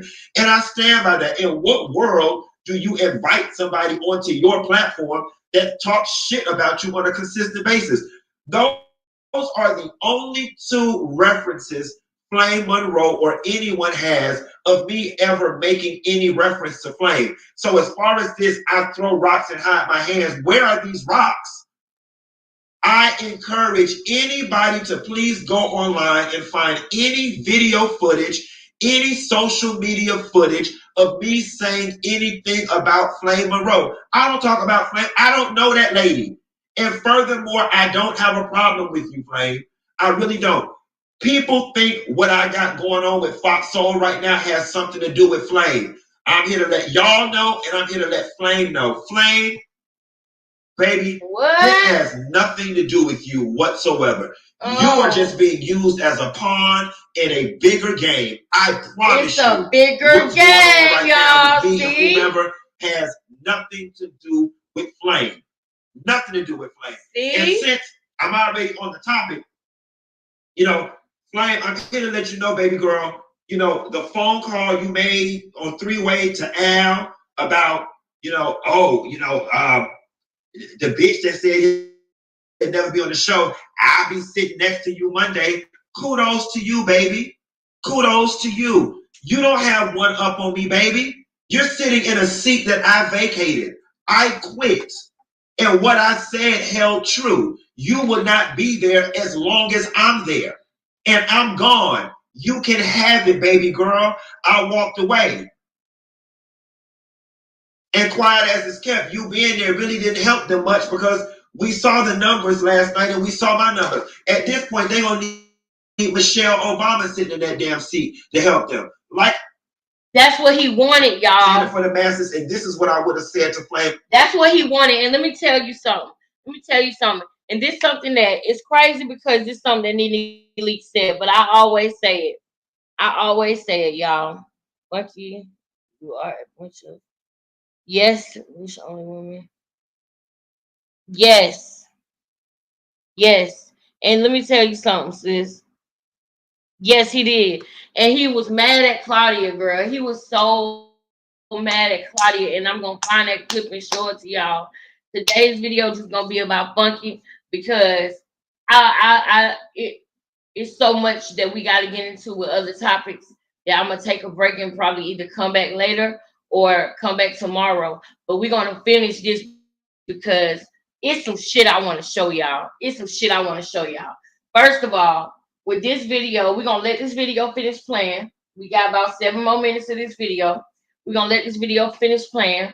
But then we're also going to play the other video that I told y'all about with where he was talking about what happened with Chloe Bailey, like the video he did after that. We're going to watch a snippet of the video that he did when he was talking about Erica Mena and Spice. Then we're going to watch what happened with Straight from the A. We're going to go in back into that story because hindsight is 20/20. This person has a pattern. This person needs to be in therapy. This person, just like the rest of us, don't get it twisted. This person needs to be in therapy too. Okay? But I don't hate black men. I don't hate black women. I don't take my anger out on them. What I do is I address the person that has done something to me.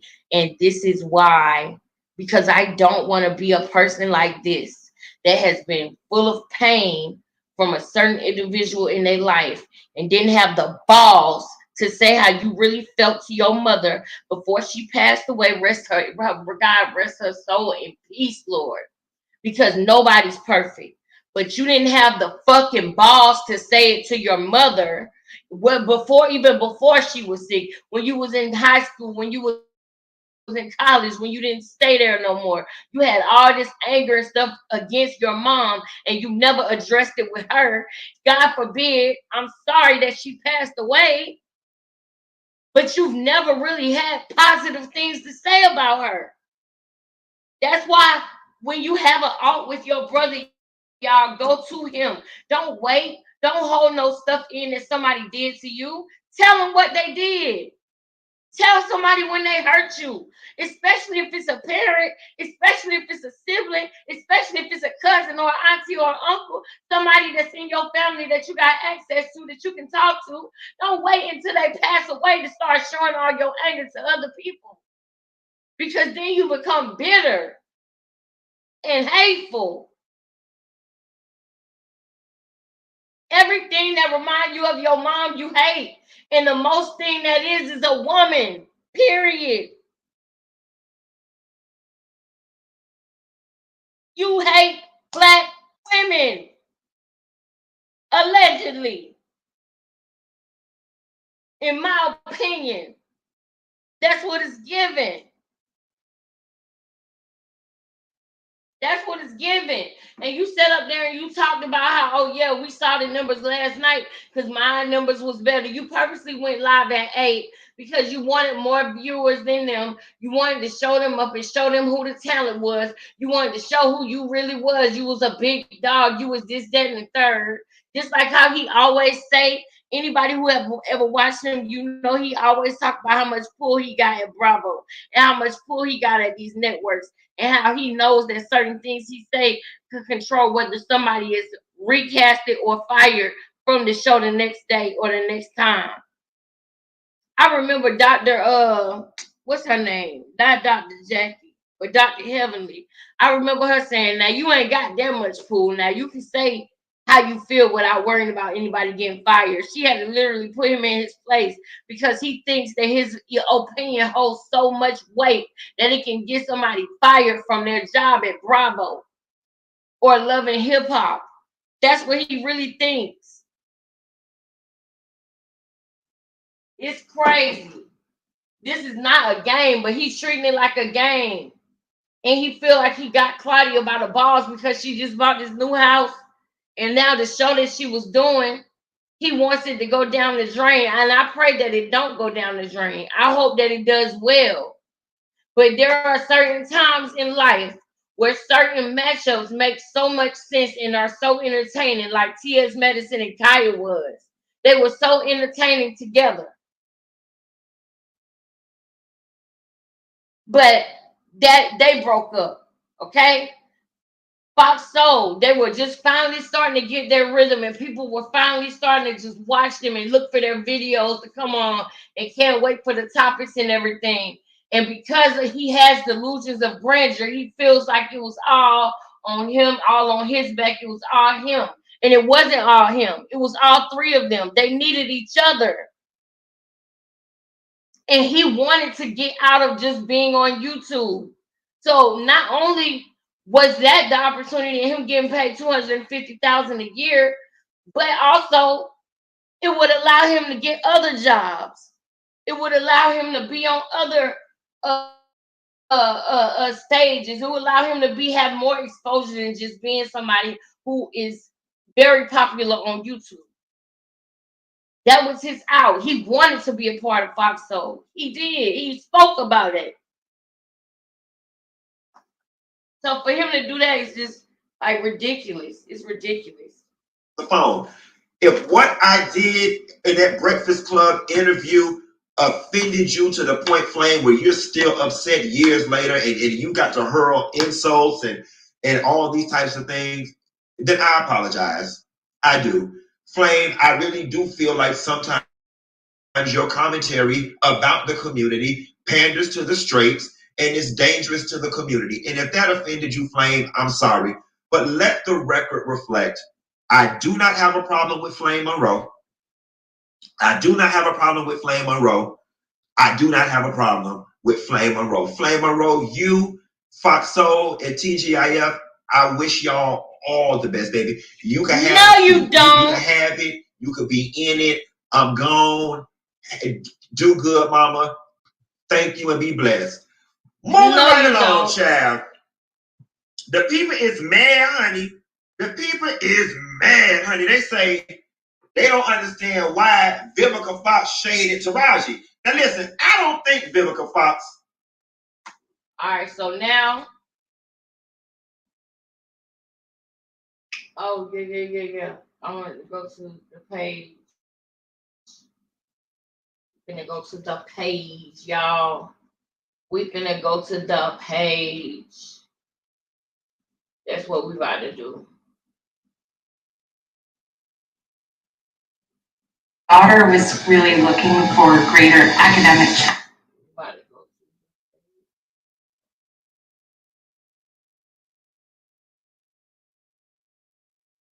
Just like I always do, gathering topics, getting ready to call y'all to make a YouTube video about Taraji and Vivica and Fantasia and who else I had on the list. You see what I'm saying? That's crazy. But also, just like Armand said, the number's gonna be a certain thing right now. The numbers are obviously gonna be a certain thing right now because it's drama. Because it's drama involved. So of course people are going to be watching right now, but when this die down, that's when the real numbers are going to show. And I do strongly feel and believe that he is going to regret walking away from that deal. But he could have potentially next year or the year after that asked for $350,000 to $500,000 a year. He could have worked this for his benefit, but his ego got in the way. Oh, Lord. I need us to understand that even with me too. Because sometimes when I'm talking to y'all, sometimes I might be talking to myself. Sometimes when I'm saying stuff and I'm giving advice or I'm saying how I feel about something, sometimes I'm saying it and it's not just for the person who's listening, it's also for me too. Sometimes we gotta let our ego go. Because just like Armand said, I watched a video with Armand Wiggs and he was talking about the fact that when you're doing YouTube, you got to be your own producer, you got to be your own editor, you got to be the light person, you got to be the person who's doing the commentary, you got to be the talent, the producer, the director, the everything. And with Fox Soul, all they had to do was have a meeting, go over the topics they was gonna talk about, go live, and somebody else was gonna handle the rest, and he still was gonna get paid $250,000 a year. It was his pride and his ego that got in the way of that. And him wishing bad on other people is going to come back to him. Yes, it does, Candace. Our egos be getting in the way so much. And that's what I'm trying to do with working on myself is controlling my ego, because I know that it's necessary in certain situations, but I know in certain situations it's not necessary. In certain situations, I do have to humble myself in certain situations. You know what I mean? We have it for a reason. We have an ego for a reason, but I feel like it needs to be used in the proper way. Like this man, y'all, let me just show you better than I can tell you. Now, I'm going to show you why I was inspired, right? This is a short one. This is about 5 minutes. So you'll be able to see what I'm talking about. This was 11 years ago. Because it ain't all fair in love and hip hop.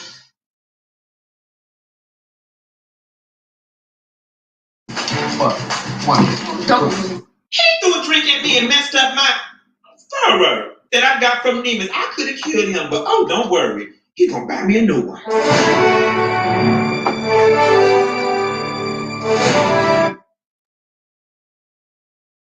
Shape, height, she's giving you throat, she's giving you skin. Hosseline is serving, hunty. Yes, God. And is it me?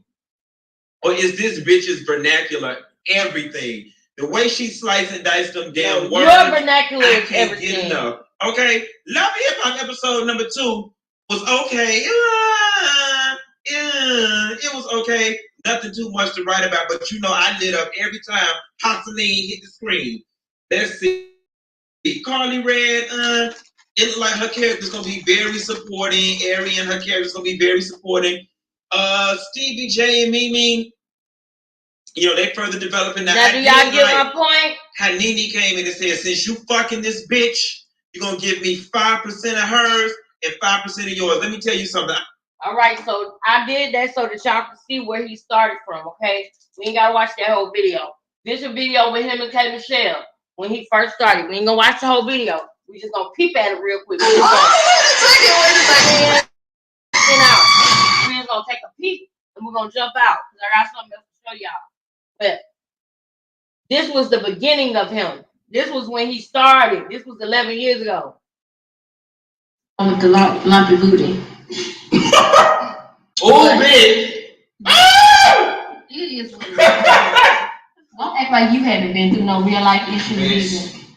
I don't been in love with Tommy 200, but all right. You ain't finna make no ass out of me on TV for no $700 an episode either, bitch. How you know what people get paid? Bitch, I know, honey.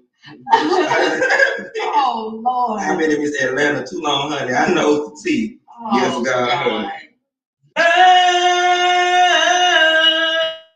Alright. Boom. So we got that part. That was the beginning of him.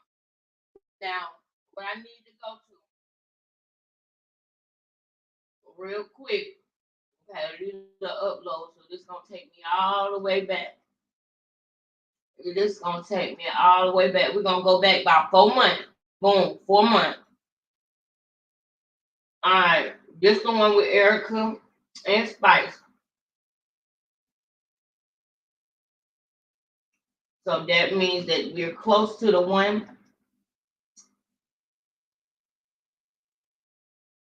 that he talks about.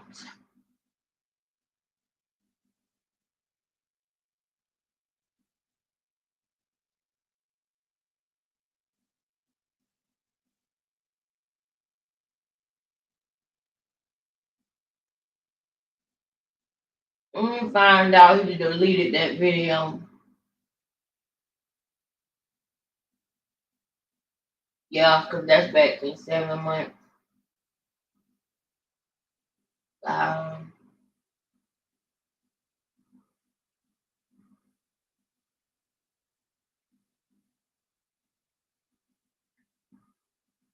Okay.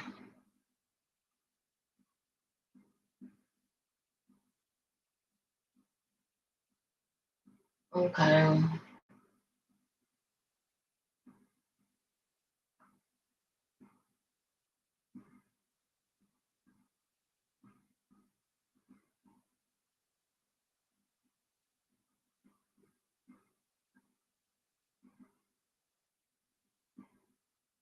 Okay.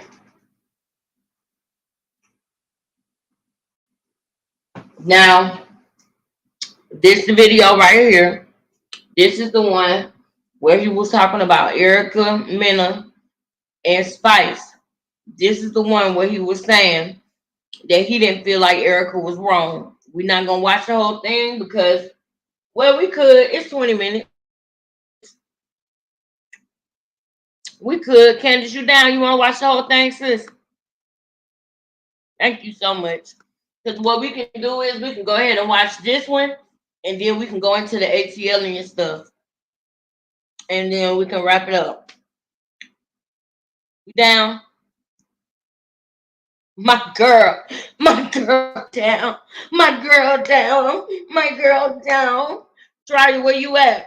I'm finna text Raven and let her know we live chat. She might not know. I ain't texting. She's a busy woman. Trying to get like her. Trying to get like This him. Erica Mena and this Spice foolishness with Erica calling that woman a monkey child. But shit. Now, look.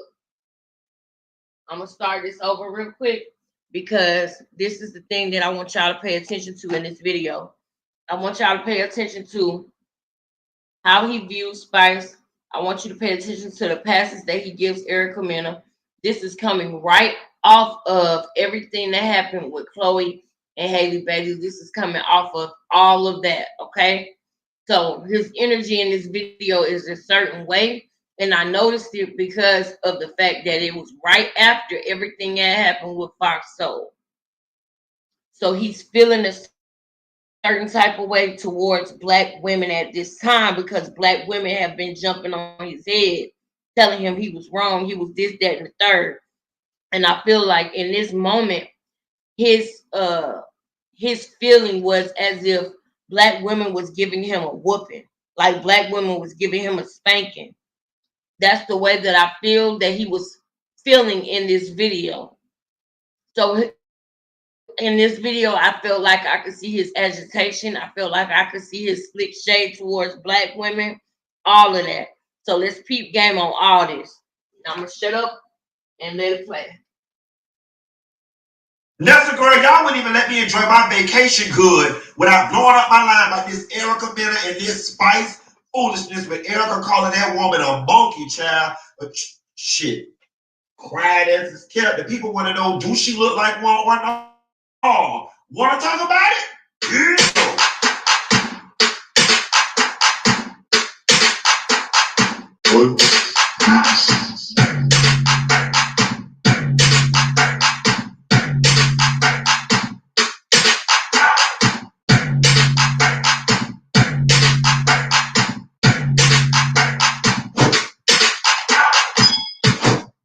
Now look, that's a girl. I'm so glad that I chose to wait a couple days to do this video so I could get everything that's going on in its totality and talk about it in this video. Now, when I first decided to do this video, I was going to sit here and think about 60 ways past Sunday to be politically correct.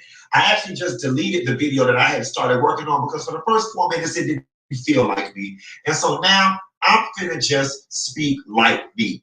All right, first and foremost, whether she intended for it to be or not, whether she's aware of it or not, referring to a black person as a monkey is wrong. It is considered racist. The word, white folks back in the day, they compared us to apes. monkeys, chimpanzees, it was a slur. They thought because we were from Africa that we were uncivilized, we needed to be tamed, we were wild animals. I mean, there's just so much negative racial history associated with calling Black people monkeys, all right? For those of you guys who were not aware, you might be young, you might went to a poor school system, you just don't get it. Or for those of y'all who are going to watch this video and try to purposely be obtuse and say things like, well, what if she looked like a giraffe? If you call her a giraffe, is that racist? If she looked like a fish, if you call her a fish, is that racist? And to answer your question, no, it is not. The conversation here is not about comparing people to animals, all right? It's about comparing people to a specific animal, especially if the intent behind said comparison to said animal is to hurt racially, all right? And because of that history, that is why the monkey thing is rubbing people, a lot of people, the wrong way, y'all. And there's so much here for us to unpack and for us to talk about. Now listen, if we're gonna talk about this shit, we're gonna talk about it. Do Spice look like a monkey? There are some people in the population that would say Spice does have the physical features of a monkey. All right. So the question is, with that being said, was Erica calling Spice a monkey as a racial slur? Or was she calling her a monkey because she flat out thought that Spice had some resemblance to a monkey? I'm not in Erica's heart. I don't know. When I first saw it, I was leaning towards Erica just called the girl a blue-haired monkey because it was funny and she thinks that she resembles a monkey, right? But it was not until she kept saying it and making the noises that I was like, no, Erica just might understand the connotation of this word. But let me see. She just might. Erica Mena does not strike me as somebody who's very smart academically, who's very cultured, who knows a lot about history. Thank you, sis. She strikes me as a pretty-faced girl that probably dropped out of high school. And I don't know her background, but that's what she gives me. Erica does not give me that she's well-read. Erica does not give me that she's a student of history. So I was willing to bet she probably just thought the damn girl looked like a monkey and called her one. Fair game. But it's when she kept saying it, I was like, no, there's a little something to it. And listen, let's not get it twisted. Because if we're going to talk about this thing, we're going to talk about this thing. We not finna sit up here and pretend like behind closed doors, the Spanish hoes don't be over there thinking they look better than and thinking they better than Black women. And it's our Black men that empower their asses to feel that way. We not finna pretend like there's not a subsection of the world that thinks because they have lighter skin, nicer beans and right. Now I want y'all to pay attention to the fact that he's saying that right now to pacify us for what he's about to say later. He's saying that right now to pacify us for what he's really about to say later. Roscoe Pollo in them that they a little better than. But that ain't this video. So when I take all of those things into consideration, I'm like, yeah, Erica knew what she was doing when she called that girl a monkey. And see, here is the sad part about it.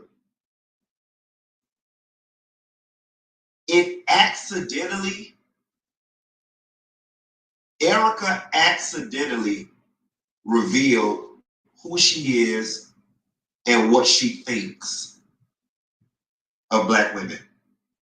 She did it by accident. Like you did? But you did it. Because I am leaning on the fact that Erica knows that calling a Black person a monkey is inappropriate. I'm leaning more towards she's fully aware of that.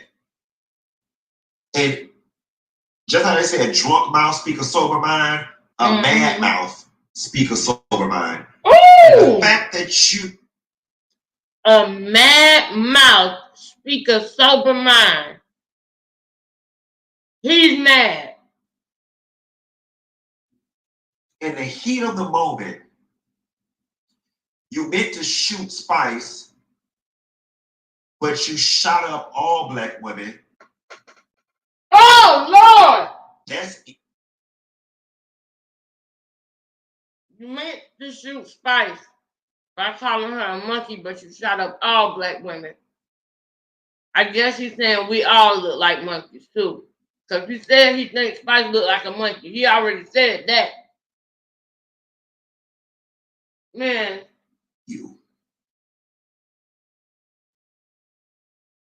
It was a Freudian slip, but it's a reflection of where you feel you are in the hierarchy in relation to black women.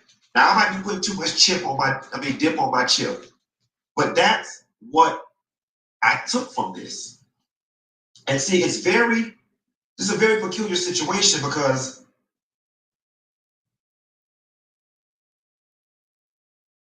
you, Erica, have made all of your money and all of your fame in black spaces. All right? You have to. We are not going to pretend like the Love and Hip Hop franchise is goddamn Selena or Christina or some shit that come on Telemundo. It is a black show undergirded by black viewership that happen to have a couple light-skinned bitches and a couple Latin hoes in it. Wow. All right? You made a majority of that viewership are black women. You offended an entire demo of people who pay your bills, which is perplexing to me, right? That's all I got on that piece of it, right? It was wrong. It was racial. She may have known or she may not have known. But here's where things get more perplexing for me. Hold up. This where the line was drawn? Hold up. Now he about to say how he really feel after the little pacifying bullshit. Now he about to say how he really feel. A mad mouth speak a sober tongue.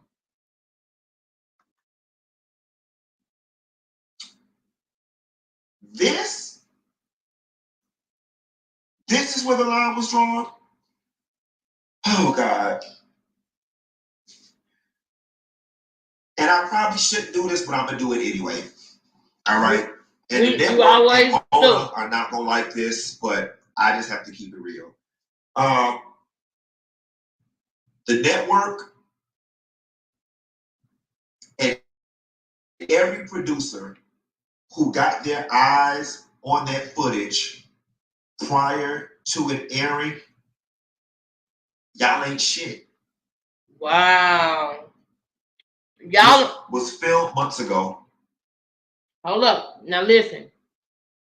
He said the people who were in the people and the producers who saw this footage ain't shit. Remember that. He said y'all ain't shit. The people who producing this, the network, all those people, y'all ain't shit.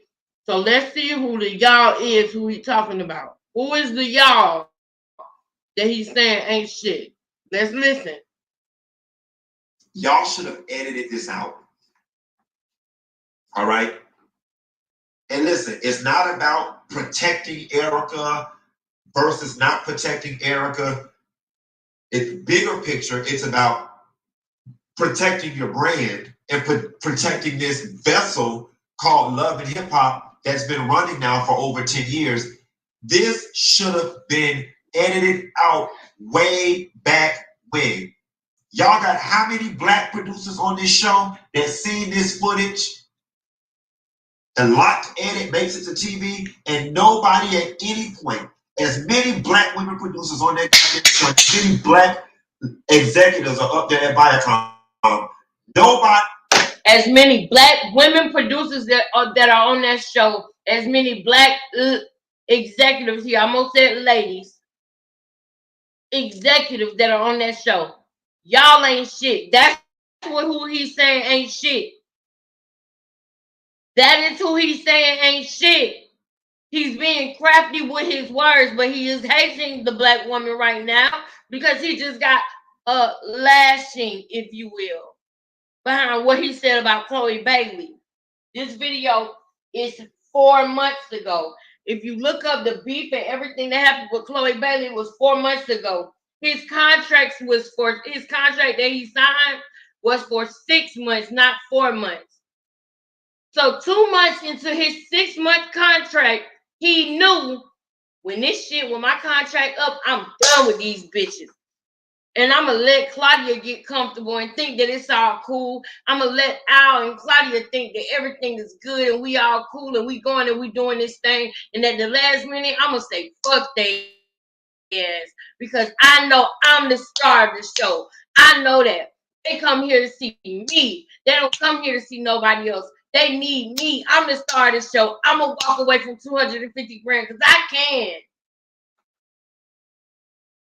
That pride. But we're going to continue to watch this story. We're going to continue to watch and see how his life is going. But let me finish. Let me shut up and let y'all finish watching this. Where's the quality assurance department? Nobody caught this. And again, not defending Erica, but baby girl, they hung your ass out there to dry. They did. Now that quote about it. They hung your ass out there to dry.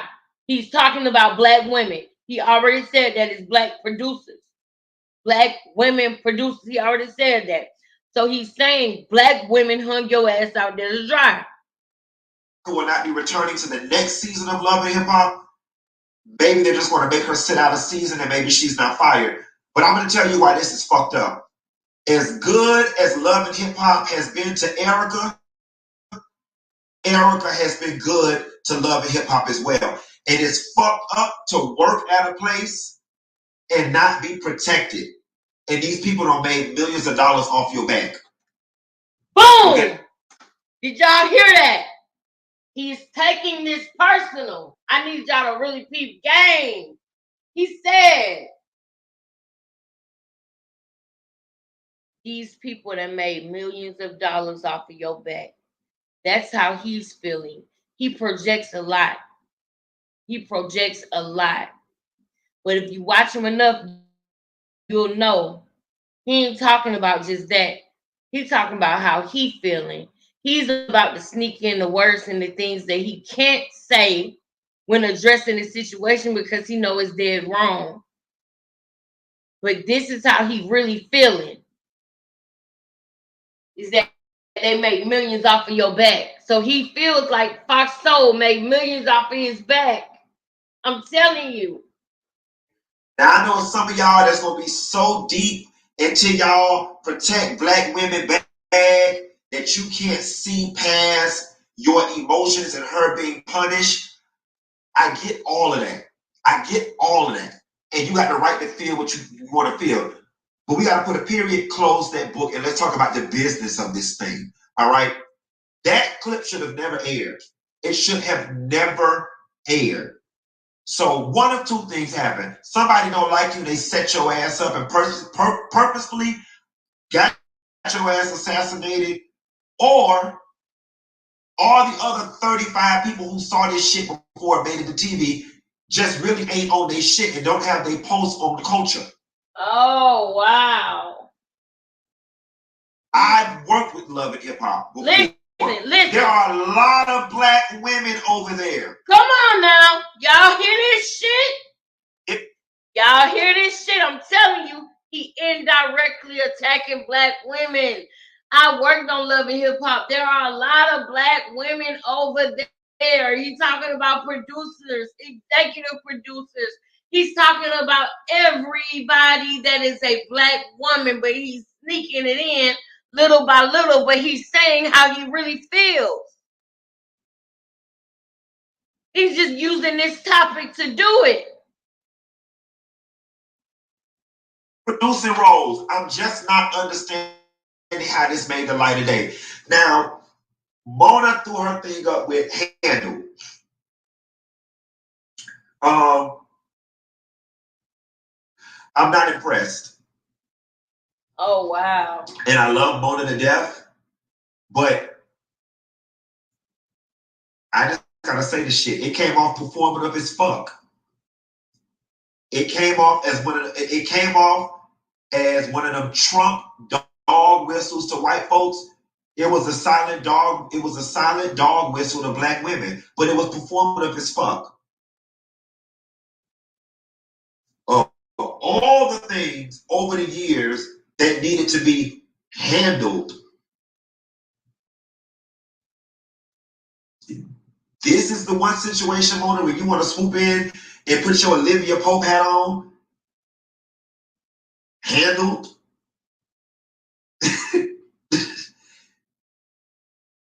The shit is laughable.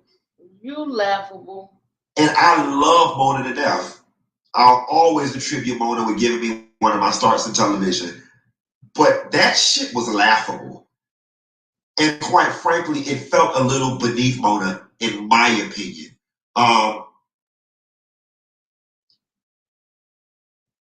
Mona was never being swept up in the backlash anyway. I honestly think it would have just been better had she stayed out of it.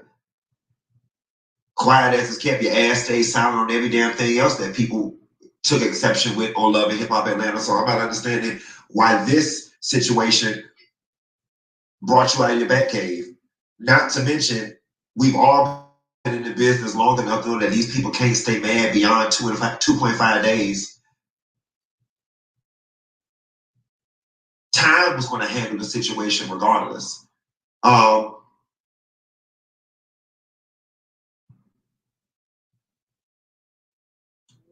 Part of me agrees with some of the things some of the cast members are saying.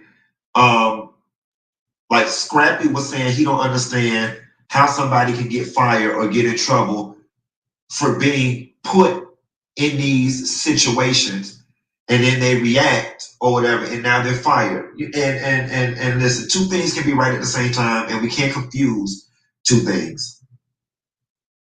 Erica had every right to hit below the belt. She had every right to say whatever the hell she wanted to say.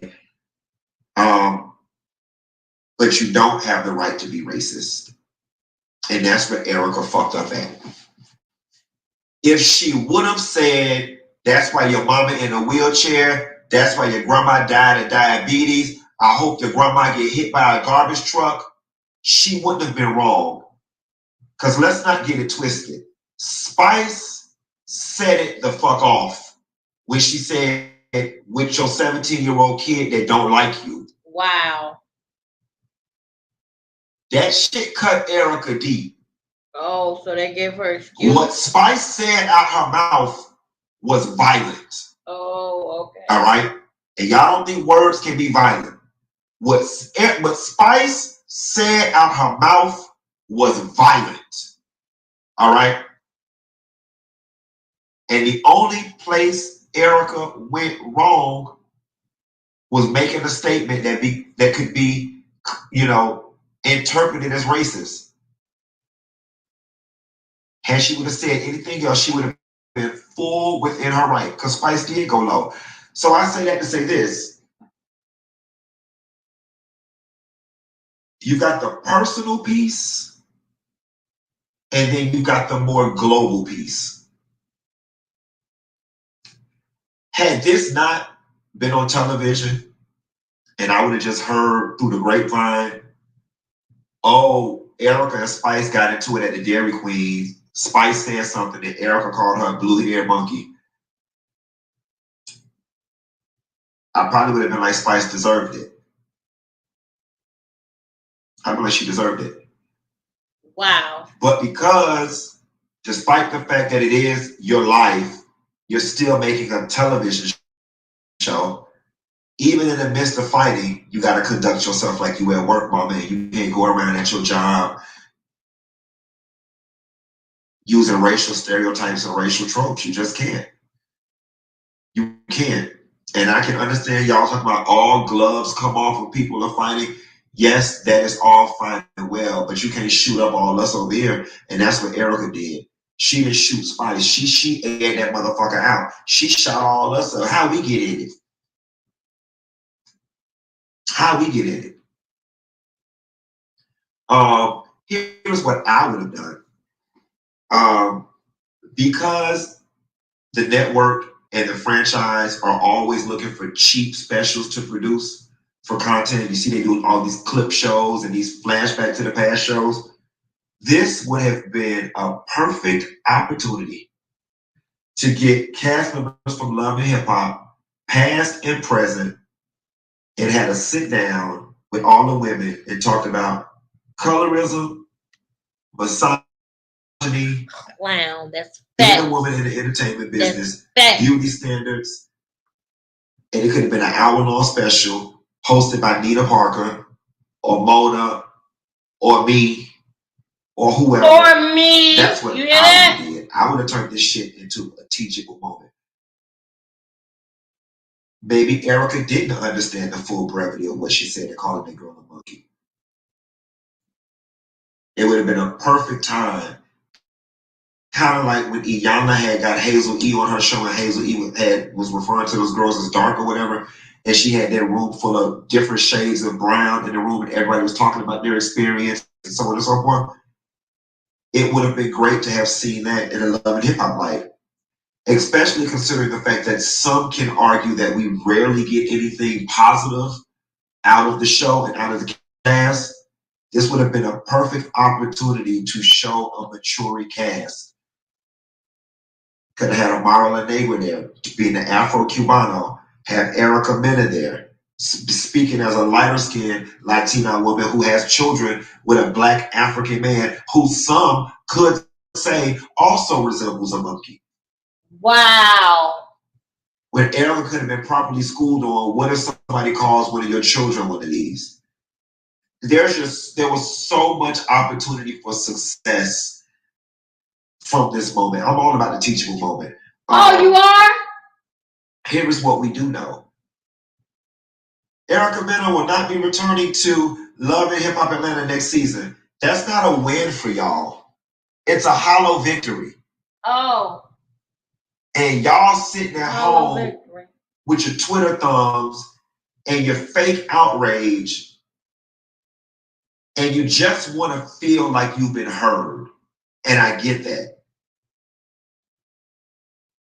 These people really gave y'all nothing. You know how vague that statement was? What's stopping her from being on Love and Hip Hop Miami next season? Where I actually think it makes more sense for her to be. Latina, Miami, she already lived here once upon a time. Next season, all right, she sit one season out. She'll be back. I don't know about that, but okay. They threw y'all a little piece of carrot for y'all to shut up. And y'all on to the next thing. No. I think getting a teachable moment out of it would have been more impactful than soothing y'all little feelings by saying it. The truth of the matter is that's exactly what he did in the middle in the beginning of the video. He tried to do that by saying, oh, we're not gonna act like these Latino women. Don't be thinking they could take our man and da-da-da. He said all the things that he think that black women would feel or see or say, which I don't know any black women that feels that way. Like, I'm not intimidated by anybody that's Latino or white or anything like that. I'm myself, and I've never had a problem getting a man. And when I do, he loves me and likes me, regardless of who he dated before or whatever. I have never in my life felt like I was in competition with no other race of woman, no other woman, period. If anything, I encourage other women. I don't like look at them as in competition. But this man has the mind. He called himself she sometimes. You know what I'm saying? Some people would say androgynous. Some people would say butch queen. Some people would say a lot of different names, you know what I'm saying, for him. But at the end of the day, you cannot speak for black women. You can't. And you try to pacify it in the situation in the beginning and try to say, oh yeah, we're not gonna act like Erica Mena don't feel like she ahead of black. No, that's how you feel. You feel like that. You feel like black women are beneath Spanish women. That's how you feel. And you're a man who say you don't even like women at all anyway. But that's how you feel. Now it's time for us to go get now. Hold on. Yeah, it is messed up. Yep. Get out of here. Well, he's just he's in competition with her. Come on, tell it, sis. Tell it, sis. Tell it, sis. You're going off. You're going off. Miss T, what you think about that? Shreya, what you think about that? All right, we're gonna let him finish this bullshit, and then we're gonna go to the I will other not be video. on the next season of Love Him Up Atlanta, and can't nobody still tell us what they mean. That's not stopping her from doing clip shows. That's not stopping her from doing the Love and Hip Hop Family Reunion, the Love and Hip Hop Couples Retreat, the Love and Hip Hop Divorce Special, the Love and Hip Hop Miami. It didn't say nothing about none of those. So what did y'all really get for your outrage? The people playing in y'all face. And y'all falling for it. Because y'all sowing y'all emotions. Y'all just want somebody to be punished because you mad. You got a hollow victory. That's how he felt. That's all I got, y'all. I ain't got no more. I'll call y'all hoes later. That's how he felt, but not about Spice and Erica. That's how he felt about him with Fox Soul, with everything that happened. That's how he felt. This was literally a video he made maybe a day or two, if not the next day, about Erica Mena and Spice after everything happened with him and Fox Soul. He wants us to know we got a hollow victory by getting him to apologize because Claudia had to pull teeth to beg him to apologize. Child, please get on somewhere. All right, now we're gonna go ahead and go to the. We're gonna go ahead and go to the gossip. The gossip. Some more gossip.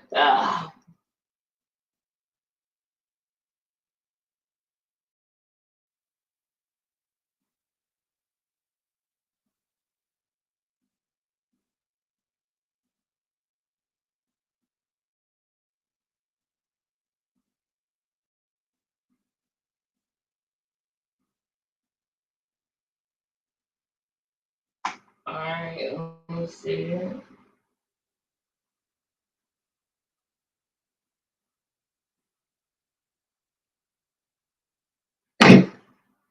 Friend, this has been the longest day ever. Y'all, we're gonna keep this real quick, short and simple, but long story short. We ain't gonna watch this whole video, but I just want y'all to see them together. I just want y'all to see them together in the beginning. This is Funky Dineva and Michelle ATL. Friend, this has been the longest day ever. Y'all, we're gonna keep this real quick, short and simple, but long story short. We got victory today in court. We won. The case got dismissed. Criminal trespassing against Quentin Latham And Michelle Brown. We were in court for 6 hours. I'm sorry about that. Y'all may have seen some of the tweets and whatnot, but Michelle, let's just jump in real quick, give them a quick synopsis of what happened so we can move on to the next. So this one ex-housewife by the name of Shereen Whitfield continues to file all these legal documents against the other. She was suing them because he did an expose on her house, on her unfinished house. That's why that video was done. But no.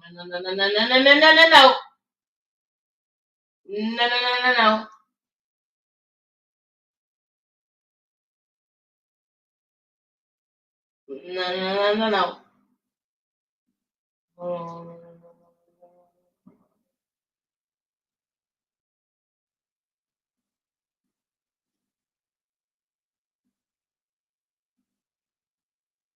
I wish they made vitamins for miserable, hating heifers, but they don't. Instead, they make them for weight loss and energy, and that's what I got.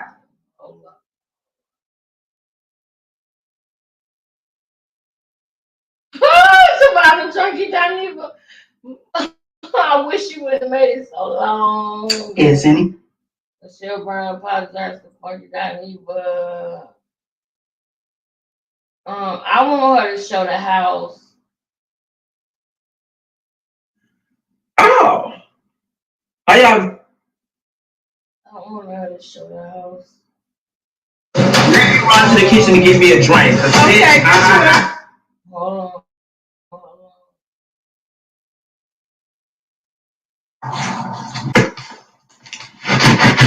This is it.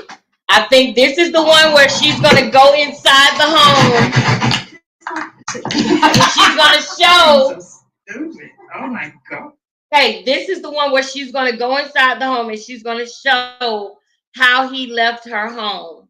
And then we're gonna go to the video where he explains that, and we're gonna wrap it up because I'm getting a little bit tired. I don't know about you guys, but I'm getting a little bit tired. So y'all stay with me. Don't go anywhere. Stay with me. Little bites. Oh, my hair looks cute. Mine don't. What? Hi, people. Let me get this. What happened to the doorbell? What's that? Girl, I guess it broke, child. I don't know what that is. Why would you put that tape on it though? If I don't close my purse, you saw the inside of my purse, child. I don't know what's in there, child. Is it me or Joy? Why you always wearing a purse though? I know, right? All this pretty stuff you could be looking at. Thank you, I appreciate it. You're looking at the purse. Oh, God. What's all that? Look. That's my butt. Look, y'all, look. So I had to come and take a second look at my real estate today. Why is that? That my friend was renting, right? Obviously, it wasn't me. No. You got a hair problem. I just saw it. No, but no, all of this, no. But look, no. No. I had a dog, right? But my dog ain't never did this. Yep. Like, it was messed up. Your stuff kept on. Let's see how you did her house. I don't even know what to do. I go upstairs. I just wanted to document some stuff because Document it, sis. somebody think I'm lying. Clearly. Come with the receipts, boo. So my wash and dryer was going when my friend moved out. Okay. I thought you were supposed to. No. I don't know what happens when friends do this to other friends. Can I get that back? This is what your friend would do for you. A friend would do. Okay. Is this yours? No. I don't take it, Joy. I'm sorry, y'all. This is what your friend does. Little doggy bones too. Your friend, dog feces all over the bathroom. This is what your friend does. What a friend does for you. I came in here. This townhouse was my pride and joy. I started crying. My friend, shit, doodle all over the floor, like bleach stains all over the floor. This carpet has to be replaced. Not clean. Whew, I can't get my breath. Yeah. Friend does do things like this. I can't.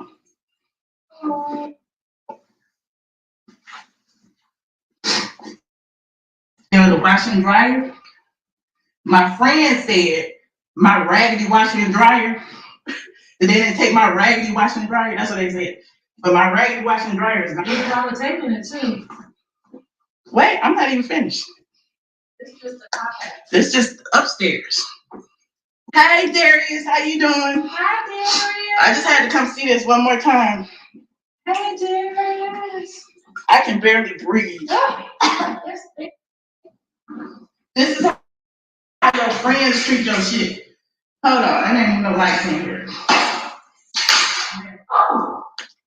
Hold on.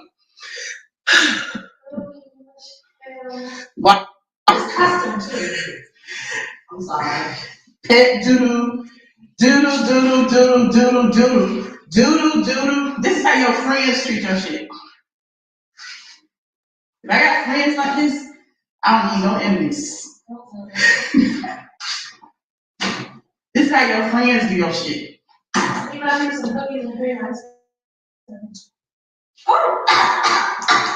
is how your friends do your shit.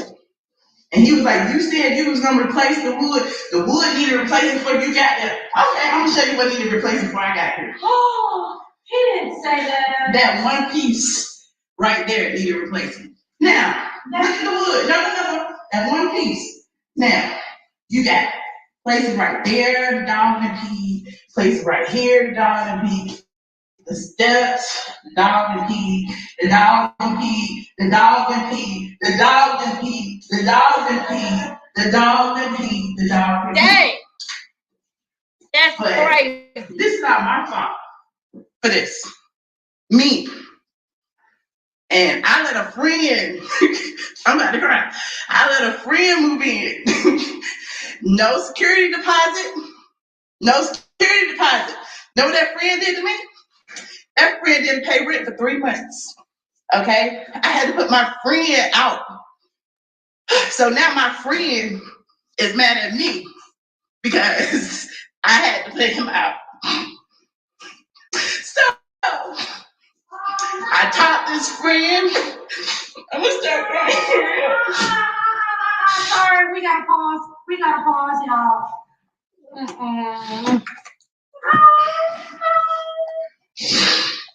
Sorry, we can't have that moment. It's fucked up. It is messed up. It's very messed up. Take them to court. It ain't even about. It's not even about the money. It's about the fact that you don't treat people like that. Duh. The money is. That's not the point. But what it does go to show you is that people will let money ruin great relationships. Hey, Darius. Yes, people will let money ruin great relationships. It's very, very sad. And I had been over here, so I know how nice Michelle's spot was numerous times. And she had a dog. And Biggie never did none of this. And mind you, I know what you're supposed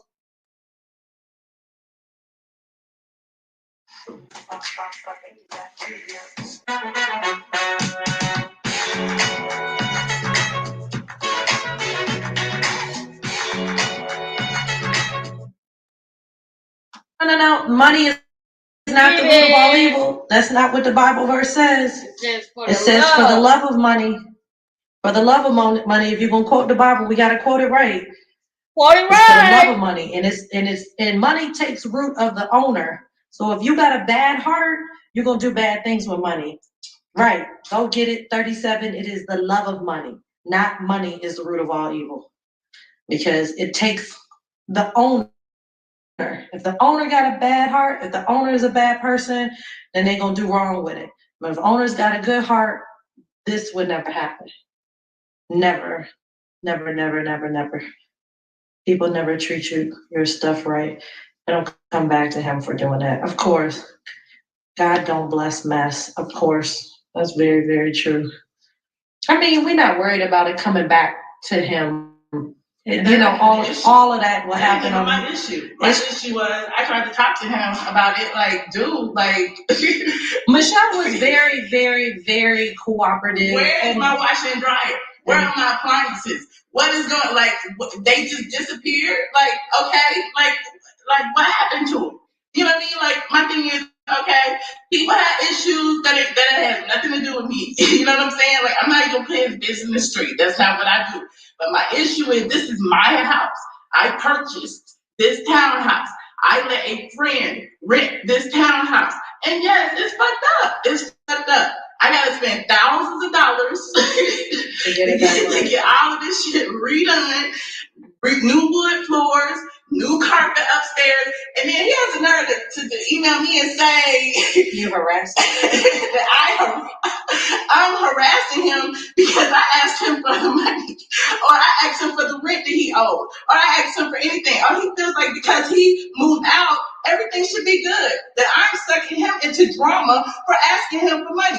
That is fucked up. And I don't do this. I don't put people on blast. That is not what I do. But what I do know is that I thought I had a friend and my friend did this to me. That's all I got to say.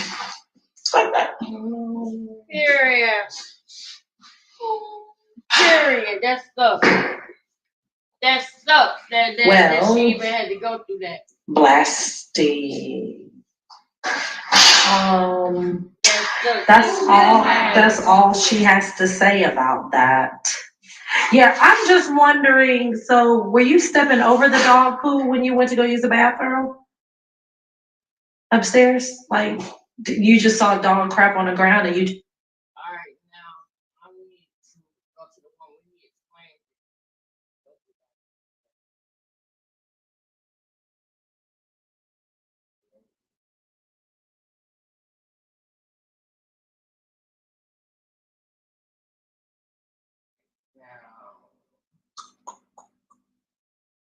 a year. We talking about 2 years. I need to go to 10 years, 3 years.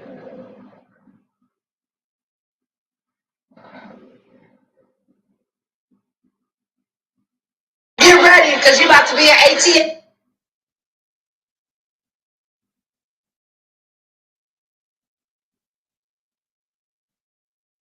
Don't make me have to go all the way down his page.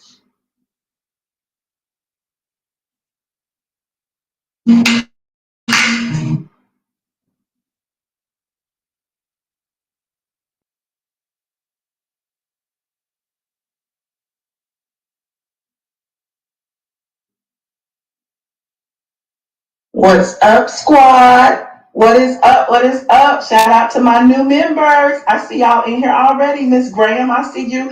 And I see some super chats.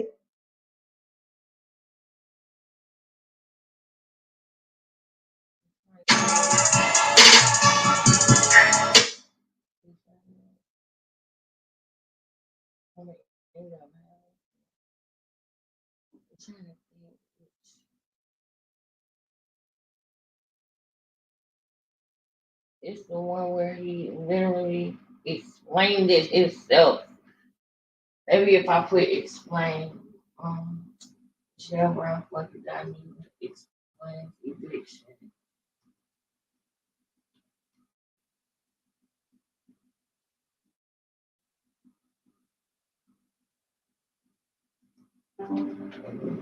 Yeah. Oh, I need to put this on the thing.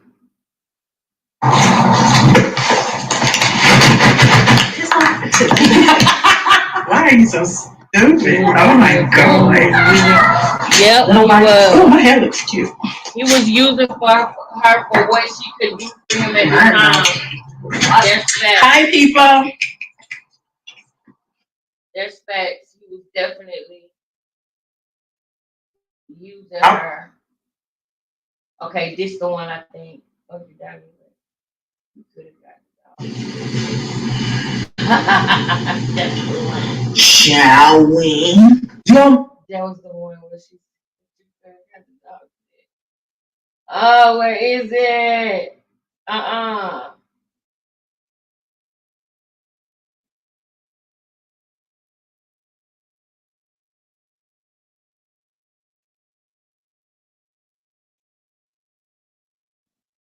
I wish they made vitamins for miserable, hating heifers, but they don't. Instead, they make them for weight loss.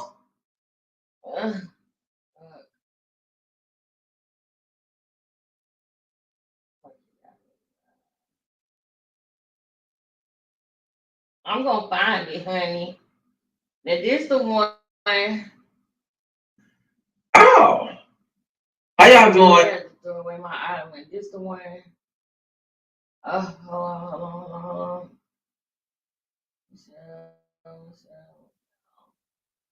Somebody got the video because somebody had screen recorded it. Hold up. I'm gonna find the whole shit. Hey guys, welcome back to my channel. This is your girl Hidden Treasure if you're new. And Shout out to Hidden Treasure. Hey guys. For 6 years, not 6 weeks. So let's get right into it. Funky Dineva is out cold with this one. He talks about Michelle Brown's bad body odor. Let's take a look at the video and tell me what you guys think. Comment below. I would love to hear from you. And let me tell you something. And let me go ahead and preface before we get into the odor. I don't want to hear nothing about I'm a man talking about a woman's lady parts and I should be ashamed of myself. This bitch has sprayed me and lied on me for 6 years straight. So my question to everybody out there that has doubt about what I'm doing right now, the anger and frustration that I'm feeling, is how would you feel if you sat quiet and took the high road and a bitch just you month after month, video after video, putting a false stuff about you for 6 years? Not weeks, not minutes, not 6 months. For 6 years, this is the first of my time in my entire career doing something like this. But I'm tired. When these hoes go low, I'm going to hell. No! She has a disease under her arms, in between her legs, and in her butt. If she gonna immortalize me as Junkie Dineva, when that bitch died, they're gonna put a fish on her tombstone. Call that hoe Fish Market Brown. Let me tell you how bad it is. I got so many stories. So we used to go to Dugan's all the time. She used to love going to Dugan's.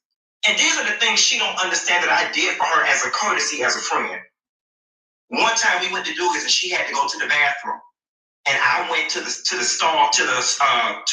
booth first. And there was some girls sitting behind us. And you know how when people walk past you, you smell their booty air. Yeah. You smell their booty air. And she was good from wearing maxi dresses with all that fat and all that jiggly fat. I'll never forget, it was some younger, like 6 girls behind us in a booth. And when she walked past them, all I heard was, "Ooh, the fuck is that smell?" And I had to sit there and put my shoulders back, and I had to immediately start talking to her and try to distract her because I did not want to hear. I did not want her to hear what they were saying. And they went on for about 45 seconds talking about how it smelled so bad. Okay? And then they eventually let it go and they wrote it off to putrid food, but it was really her putrid pussy. Let me give you another one. This was the one that take the cake. There was a famed hairstylist in Atlanta, and Michelle Putrid Pussy Punani Brown went to the Bronner Brothers.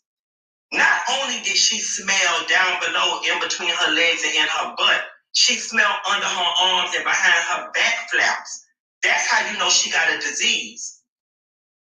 She hugged the hairstylist, and she was sleeveless. Her underarms got on the girl's shirt. The girl went and got a Lysol wipe and rubbed her shoulder. It didn't come off. She went to the bathroom and got soap and water and didn't go off. The girl had to leave her assistant and leave from downtown and go back to Buckhead to change her shirt because she did not want to work in a celebrity environment smelling like the residue of putrid pussy punani, fish patty brown. Okay? A lot of people ask me, they say, "Well, Q, you ain't shit because you was her friend and you sat up there with her every day and you never said nothing." I think we all have a friend like that. Here's the rebuttal. Her self-esteem was so low. Her self-worth was so low. Her self-value was so low. This girl literally called me every day at 5:30 to go to lunch or dinner with her because it was the only friend she had. I knew that she would be so great. Keep game. He was using her. Peep game, I don't care nothing about none of that bullshit. He talking about a smell. Because you wasn't saying none of that shit before she evicted you out of that motherfucking house, nigga. I don't want to hear none of that bullshit. Because if she did smell like that, you was a horrible friend for letting her smell like that and being around her all the time. If that's really the way she fucking smelled. If it was all of this bullshit, why you didn't say none of this shit before she kicked you out of that house? You got mad because she kicked you out of that fucking house. And let me tell y'all the backstory of that. Because I'm trying to find the video on it. But the real tea about it is that he was always late on his rent. The real tea about it is that he thought that she was going to let him pass because he had a family member pass at the time. I think it was his mother at this time that passed away, okay? He had a check that was coming from NBC that was about $4,000 or something like that he was going to give her the whole check. He was waiting on the check didn't come. When his mother passed away, he said that he had to use his rent money, his finances, he had to use on the funeral. Michelle said at that time he was making well over enough money to be able to afford the place that she had him living at, okay? Not only was he clearly using her, he said he was her only fucking friend. He knew that he was her only friend, okay? He knew that. So he was using her. He was using her. If he felt like he was her only friend, that explains why he said, oh, okay, he gonna live in one of her houses and pay rent when he wants to because he knows she needs him as a friend. There's a certain type of person that is literally textbook documented of a certain type of person that does that uses you, and then when you finally put your fucking foot down and say you can't take no more, then all of a sudden you stink, you fat, you dirty, you nasty, you this, you that. You wasn't saying none of that shit about her before she kicked you out of her house. That don't make nobody look bad but you, sir.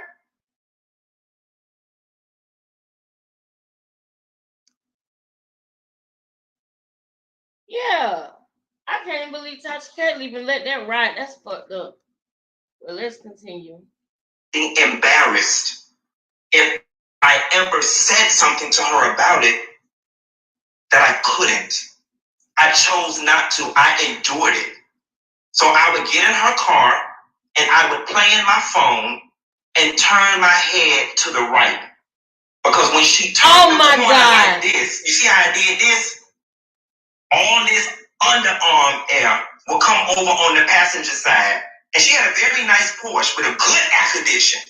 And it was blowing on me. So bad the shit almost gave me acne. Oh my God. But that was my friend. Oh, that wasn't your fucking as friend. As a friend, you don't embarrass your friend. No, but you don't let your friend walk around smelling like that. And never once did I not think she didn't bathe. I think she's a very very clean woman. I didn't think she didn't bathe. And a lot of people argue, well, maybe she was letting niggas skeet on her. She had a vagina disease. But niggas wasn't skeeting her because she smelled like a dead beach whale. So who finna, no, ain't nobody finna pull her panties to the side and slide through and you smelling like SeaWorld. You see what I'm saying? Well, how did Bob sleep with her for so long then? You're drunk, depressed.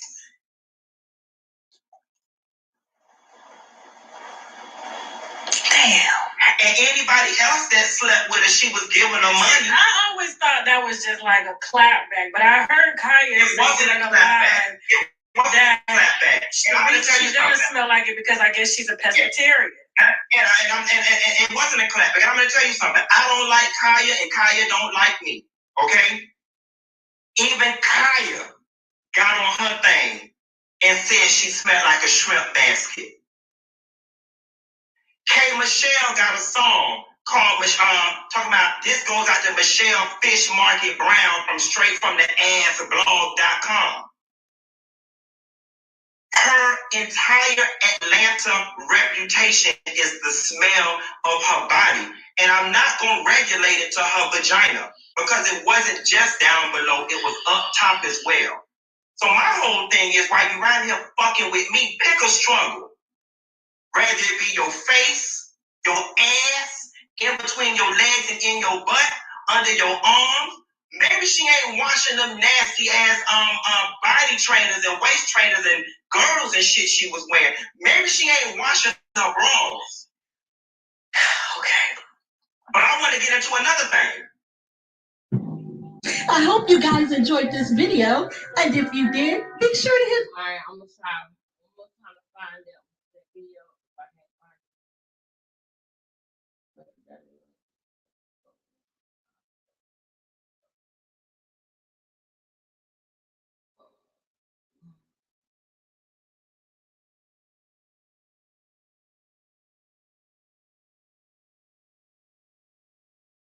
Because also he did a show, right, where it was him, Quad from Married to Medicine, Selena Johnson. That was I think it was called a Sister Circle.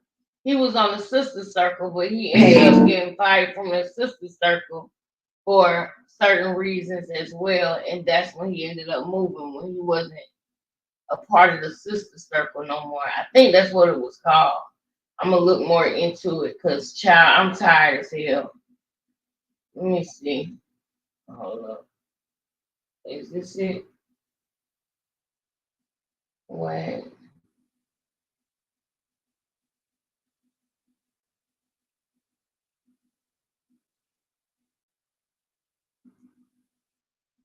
Okay, make sure I have reference from my house.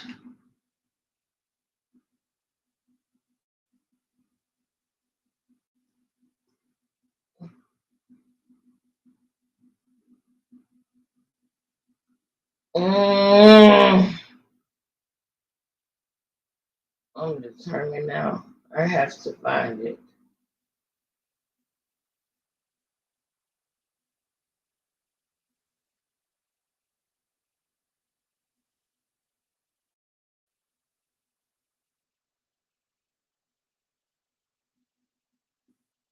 Hold up, y'all. Wait, is this going?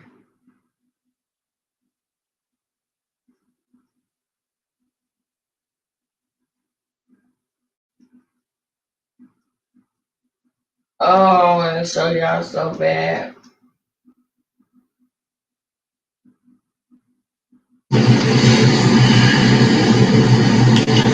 Shall we? Wait, y'all, cause you know what? Somebody actually showed the video. I think it's her. I think she got the video. Shall we? I think she got the video. Y'all hold up. Cause I remember her face. Oh, I remember her face. Oh, I remember her face. I remember. It was years ago. She had started, but then she had stopped making videos, shorty. All right, see, this was years ago, 5 years ago, 6 years ago. Live on March 8th, live 1918. Q&A detailing, story time, just 5 minutes, getting funny when that one.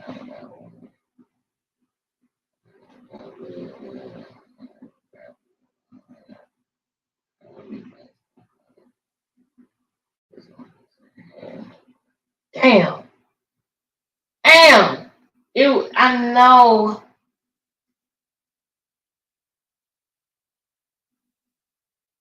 Ugh. I know she recorded it. Because I remember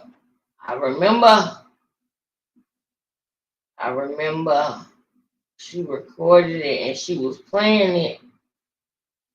She was playing the video on the iPad or some shit. All right, come on, girl. Where that video at, shorty? I know you got that video, shorty. I know you got that video, shorty.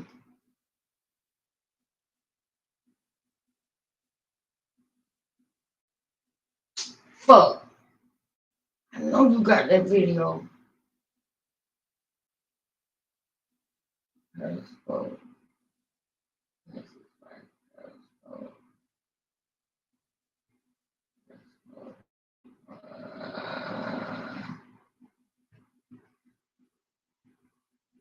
How? Is this it? Please. Please tell me this is it. Let me look and make sure.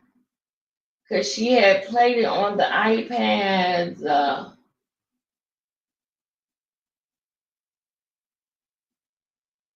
Oh, let me just tell me I found it. Tell me I found it. Tell me I found it.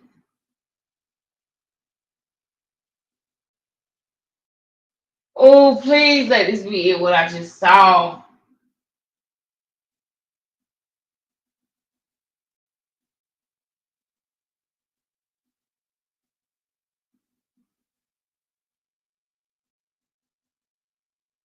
I think I found it. Tell me I found it. Because it was hard to find, child. I never forget when I was trying to find this video. See, the video that I want y'all to see. My friend. Shit. Doodle all over the floor, like. Okay, that's the part where the shit was on the floor. Alright. That's that part. Ah, that's it right there. Bitch, I found it. Bitch, I motherfucking found it. And shout out to. But it's two things. 105B. Shout out to 105B. I see she's still posting. She just posted some stuff recently. So she back posting on her channel, but she had stopped for a little minute. But shout out to 105B. I'm glad I found this motherfucking thing. Alright, this is the closing. This is what we're gonna end on, y'all. So tap back in. Come on back. A crafty bitch is a crafty bitch, real. Now we seen the part with Michelle where she was talking about the dog shit. Do y'all want me to play this video from the beginning, or do y'all want me to play just the part where he talking about it years and years ago? What you think I should do, Candace? Thank you for hanging in there with me, sis. Thank you so much, sis. This gonna be the closing. Y'all think we should? It's 13 minutes. I think this is part one though. Should I play it from the beginning? Because we already seen the part where Michelle was showing everything that he did.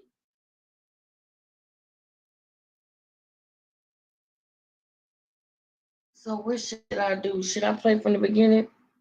Thank you guys. Thumbs up. 100. I love you, girl. Thank you. Should I play it from the beginning? Okay.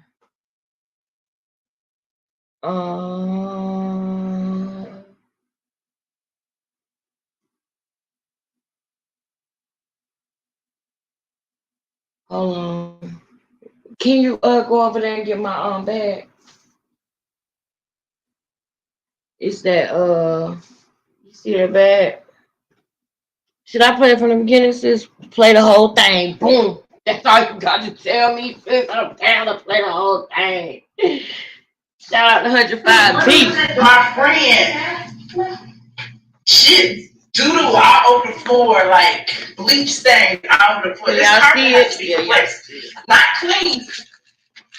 Whew. I can't get my breath. Friend does do things like this. I can't. We ain't got. Well, that leave me with 5 people. You know, the washing dryer. My friend said my raggedy washing dryer. They didn't take my raggedy washing dryer. That's what they said. But my raggedy washing dryer is not. I was taking it too. Wait, I'm not even finished. It's just upstairs. Hey Darius, how you doing? Hi Darius. I just had to come see this one more time. All right, y'all, come on. I can barely breathe. I love you, girl. Thank you. They trying to make it seem like this nigga ruined the air and the fucking the atmosphere. I'm dead. Like this nigga fucked up her asthma or some shit. I'm dead. What? How do you not believe her? She has all this tea. Why would she fuck up her own house? Like why would she fuck up her own house though? I got friends like this. Like I just don't understand why she would like. I low key feel like she tried to protect herself because I feel like if Funky Daniva was your and I want to say this. This was back at a time where Funky Daniva had so many motherfucking supporters, y'all. This was back in a time where people would literally see stuff in plain sight and was giving him passes. It took a minute for everybody to wake up. This was a time where it was hard to come up against Funky Daniva. Michelle went through a lot of shit. Michelle ATL in straight from the 8, she went through a lot of shit because this was a time when everybody was worshiping Funky Daniva. He was the first person to really be doing it like this on YouTube, where he was reacting and he opened doors. Really, YouTube opening doors. You know what I'm saying? Anybody could have did what he's doing. That's why everybody is doing it now.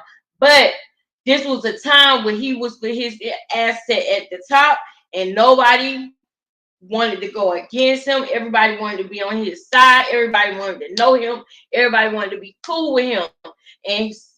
But see, people don't know who the person really is until you watch them for years, until you get to know him. Y'all gonna get to know me more and more. I try to be an open book so that y'all know who and what y'all dealing with.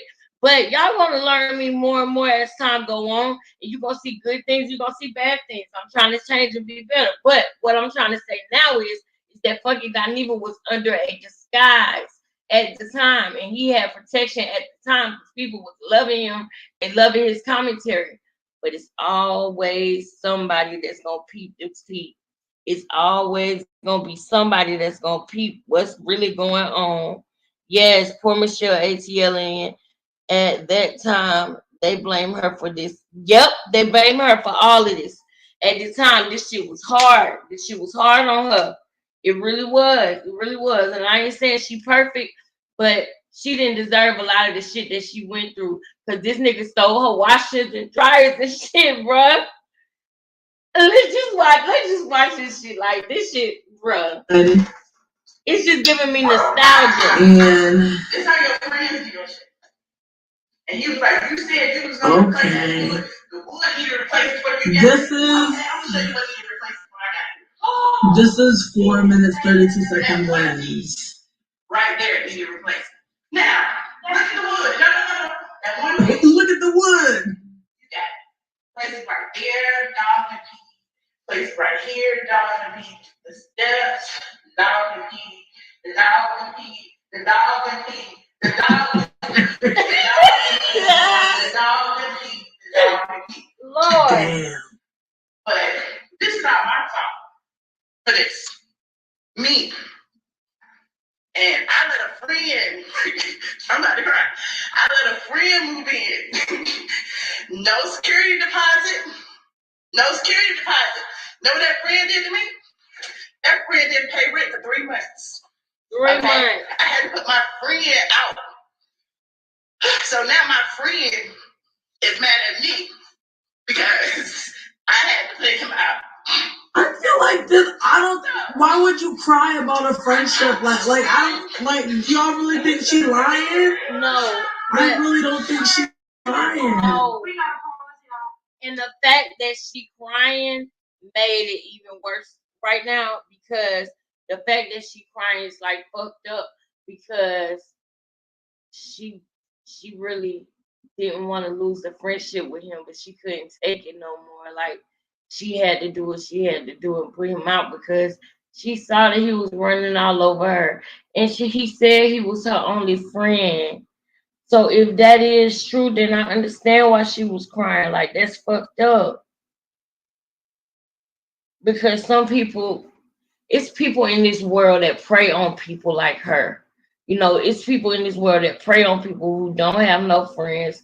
It's people in this world who prey on people who want friends, who want relationships, who, in which she had a website. She helped him out a lot because she showed him how to get money by doing by doing blogs and actually having a website and putting content on his website. And she helped him make money in that way. You know what I'm saying? He was making well over enough money to be able to pay for this shit. That's why it was such a big deal, because he could have paid for it. But at the time, everybody said that his habit was in control. I don't want to say nothing like that's not factual, but he has already admitted to the fact that he used to do that himself. So that's the only reason why I'm bringing it in. That's the only reason, is because he have admitted to it himself. And at the time, he could have paid it, but he chose to do other things, basically. And he was using her because he knew, or felt like he knew, he could do whatever he wanted to do with her, or get whatever he wanted to get from her. You see what I'm saying? I low-key think her friend is kind of stank, but like I think like she really is like crying, like she really is hurt by this shit. Sorry. Y'all really do think she lied? Okay. It is messed up. It's very messed up. Take them to court. It ain't even about. It's not even about the money. It's about the fact that you don't treat people like that. Duh. The money is, that's not the point. I feel like if she was really trying to be messy, she would have said that nigga name.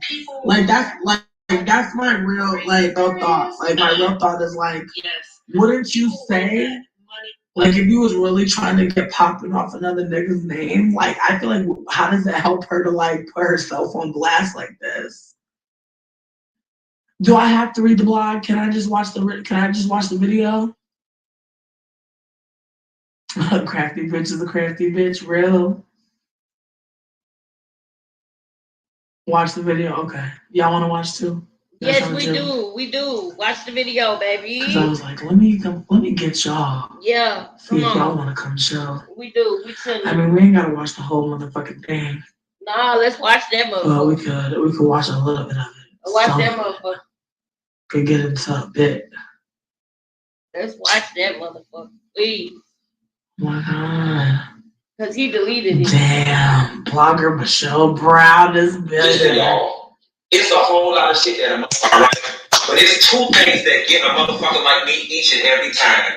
That's lying on me and preying on my motherfucking intelligence. If you want to pull me out of motherfucking character, lie on me or play on my intelligence. Let me tell y'all something. With this Michelle Brown situation, anybody. If you want to pull me out of character, lie on me or play with my intelligence. I like to tell you, I have taken the high road with this bitch for as long as I can possibly have taken, and I'm done with it. So let me fight this bitch fire with fire. I cannot believe this bitch, after calling herself my motherfucking friend, will get herself on fucking Periscope or social media and try to air me and spray me the way she did about some shit that ain't even true. First and foremost, and I told y'all about this all the way, long time ago, I'm an honest hoe and all my hoes is honest. I say what I mean, stand firm. I say what I mean what I say, stand firm in my word, and I walk in my motherfucking talk.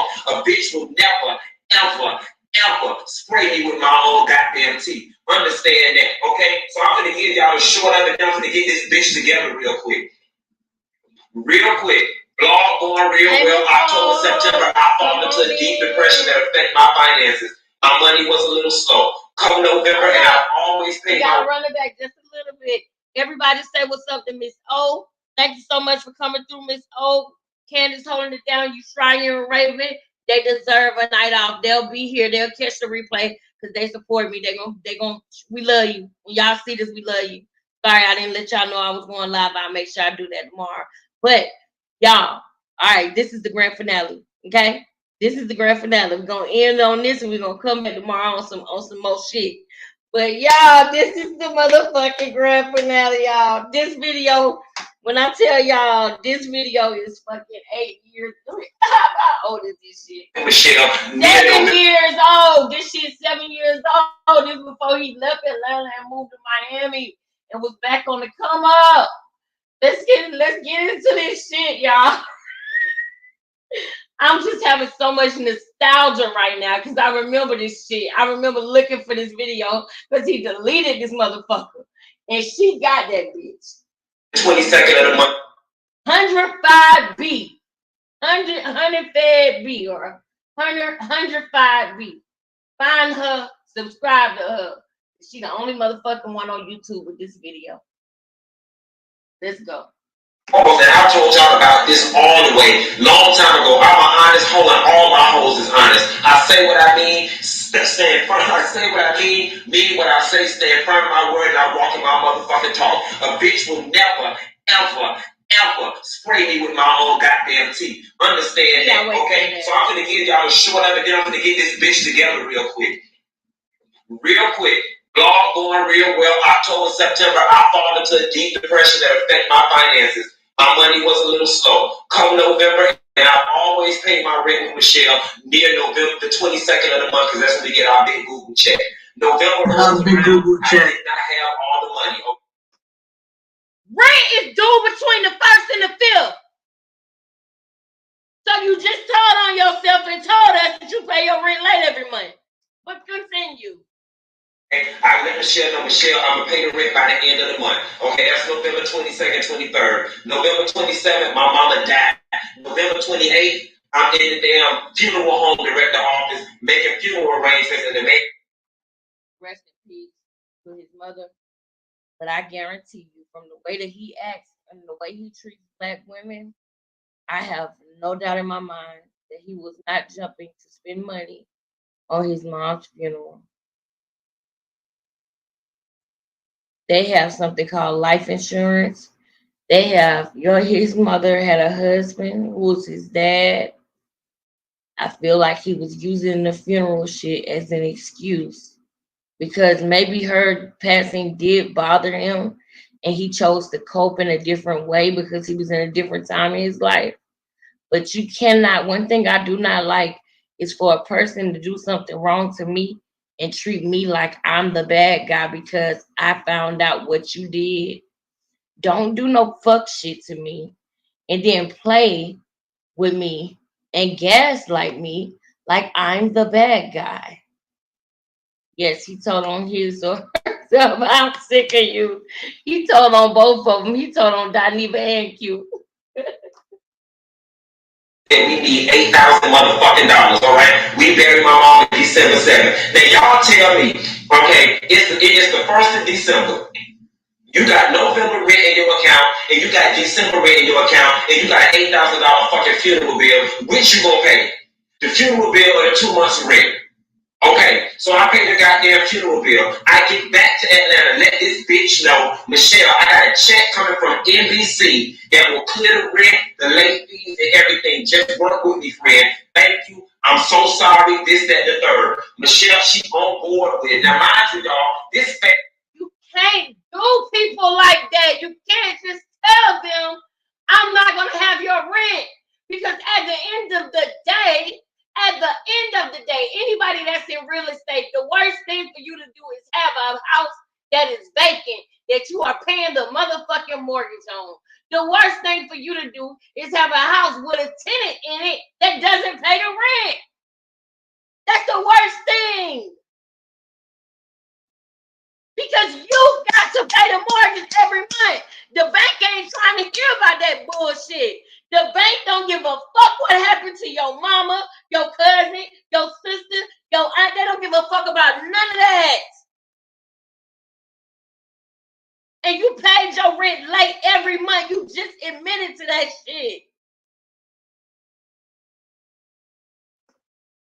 Thinking bitch don't brought her ass to my mama motherfucking funeral. Sat up in my daddy's house, ate his motherfucking food, drank his liquor, smiling with the family, this, that, and third. I get back to Atlanta, this bitch, knowing damn well the check is coming. I copied Michelle on the fucking email from the people at NBC. The check is coming. Okay, friend. This frowsy bitch riding around all around town with me in Atlanta in the car, smiling in my face and shit, knowing good and goddamn well that she filed eviction on me. Oh, but I'm the bad friend. But you sitting up in my house breaking bread with me, knowing that I'm gonna get this notice on my door any goddamn day. Okay, to clear my mind, my homegirl Tanya said, come to Cleveland with me, Q. Come to Cleveland, clear your mind. You don't need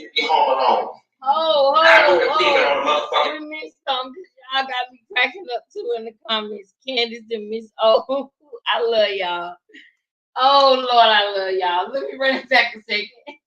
She knowing good and goddamn well that she filed eviction on me. Oh, but I'm the bad friend. But you sitting up in my house breaking bread with me, knowing that I'm gonna get this notice on my door any goddamn day. Okay, to clear my mind, my homegirl Tanya said, come to Cleveland with me, Q. Come to Cleveland, clear your mind. You don't need to be home alone. I go to Cleveland on a motherfucking Friday. That evening, my homeboy Jonathan come over to the house to get some. Oh no. He's like, Q, you got an eviction notice on your door. Mind you, Thursday, I was with Michelle as that Dugas. Not Thursday. Thursday, Michelle came to my house and got a plate from Chef from Bar One, sitting in my face, motherfucking smiling, eating our motherfucking food, knowing damn well the eviction notice gonna come to my house and ain't say shit about it. Okay, y'all, but I can't get mad. I owe this girl the money. I owe you the money, so I cannot get mad. I have no grounds to say anything. I just gotta eat it. And that's what I did. I put my big girl panties on and I fucking ate it. That's what I did. It's sort of cute, right? Wait, pause though. Like, okay, but like doodle on the floor.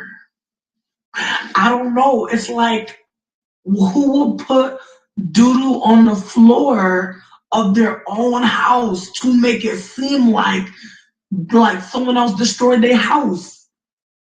That don't make no sense.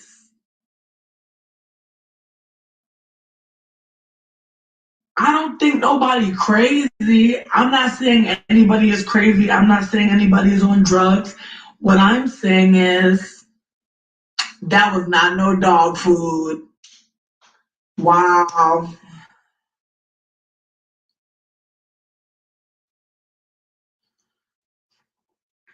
Y'all are all saying this person is wild, but it's like, are y'all her friend? Like, do y'all know her? Like, I'm just not understanding like where all this is coming from, because I've never been someone that like lends out spaces to people or whatever, but I've totally been someone who like someone let me stay in their house and I've broken things and I've had to fucking pay for those things. You can't just fucking not fucking pay for things like that, and then someone motherfucking evicts you, you don't leave the house looking crazy just because you got evicted. Like what the fuck? Like, I don't know. I do not know. Miss Animaniac, yeah, her appliances are missing. I'm just not sure. She gave the property to a realty place before he got evicted. Okay, so is that a situation where, okay, but like my thing is like, as a friend, she's wrong. As a business person, she's clearly looking out for herself. As a friend, she is not wrong when this nigga pays the rent late every month. He a couple months behind, and he's still trying to play. Sometimes people wake up. Sometimes people wake up and realize that you're playing them. Sometimes people actually wake up.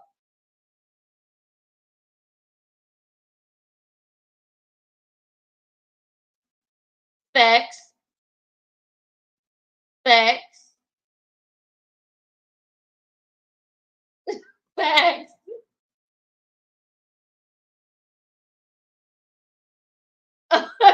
Facts.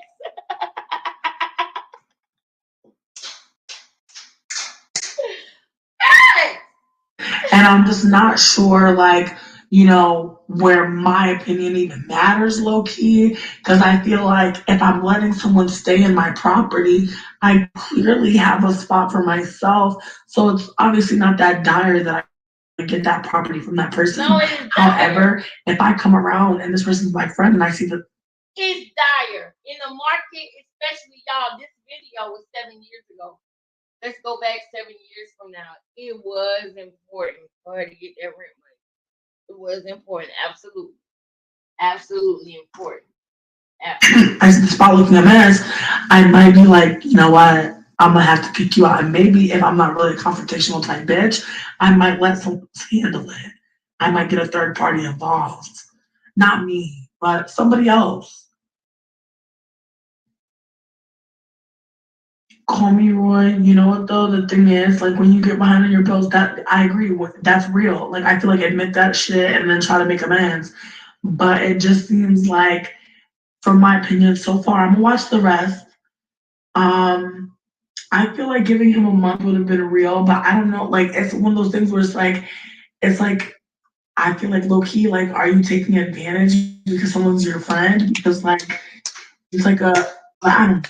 It's a very complicated experience. It's like obviously like he wanted to rent from a friend. You know what I mean? You don't rent from a friend unless you really want to. Or unless like you need to be in that position. And I feel like in ways like his coin probably unless you are in a situation where you have no options or choices and you need to. That's when you do that. When you decide, hey, I'm gonna take advantage of this girl because she ain't got no friends, because she wants somebody to go with her to social events, because she's a loner in this game and she used to doing blogs and straight from the A and she's trying to branch out into the YouTube stream. Yes, he knew all of that and he chose to take advantage of her. He did.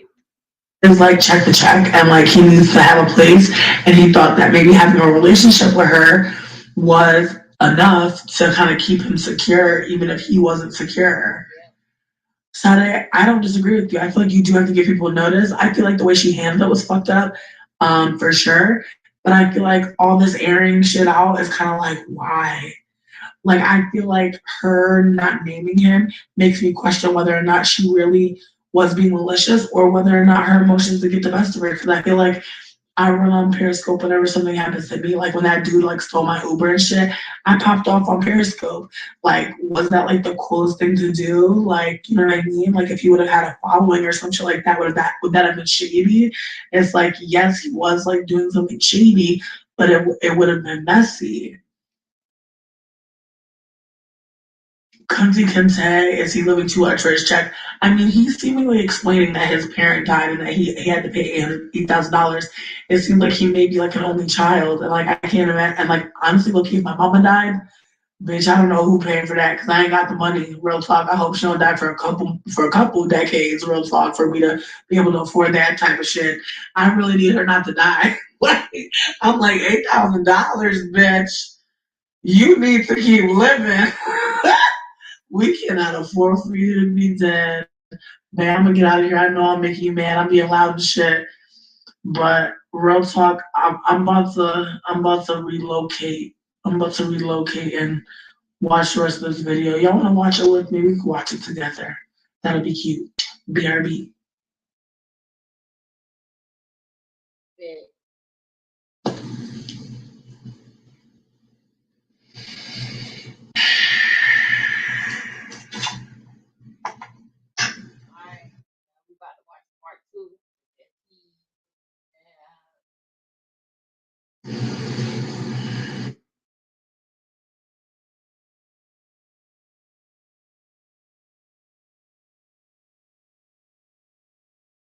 That's crazy.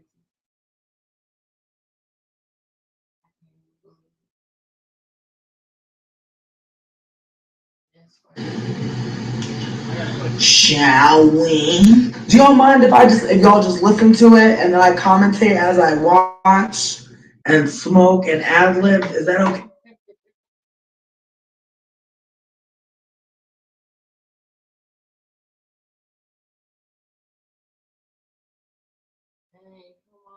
Yeah. Be late. I was gonna pay towards the end of the month, but I had enough money. All right, y'all. We might not be able to get the video, but we will have the audio. Let's listen to the audio. It look like she only got. If I want to continue to see. Let's start from the beginning. Gonna only get the audio because she ain't got the video. But From chef from bar one sitting in my face, motherfucking smiling, eating up my motherfucking food, knowing damn well the eviction notice gonna come to my house and ain't say shit about it. Okay, y'all, but I can't get mad. I owe this girl the money. I owe you the money, so I cannot get mad. I have no grounds to say anything. I just gotta eat it, and that's what I did. I disagree. I feel like you can be mad. You know, that was shady. It was messy. That check was in your mailbox. Here it is to share all that bullshit, all unnecessary court bullshit you wanted to go through. The day the eviction that I get on my goddamn door and check on my door the next damn day. Dumbass, but you want to be petty. But again, that's so funny and convenient that the check is on your door the next day. That is so funny and convenient. Did you have the money already and you just didn't want to pay it because you wanted to spend it on something else? Because that is so convenient. The check came the next day. That is nuts. Can't say nothing. I get back from Cleveland, give a shit a check. Okay, clear the rent. The rent cleared. Now she calling my phone and shit when I hang out. Nah, bitch, don't call me. Don't call me. What the fuck me and you supposed to go to dinner and talk about right now? Hey girl, how you doing? Yeah, girl, what color was that eviction notice? I don't want to talk to you right now. I don't want to talk to you. What color was that eviction notice?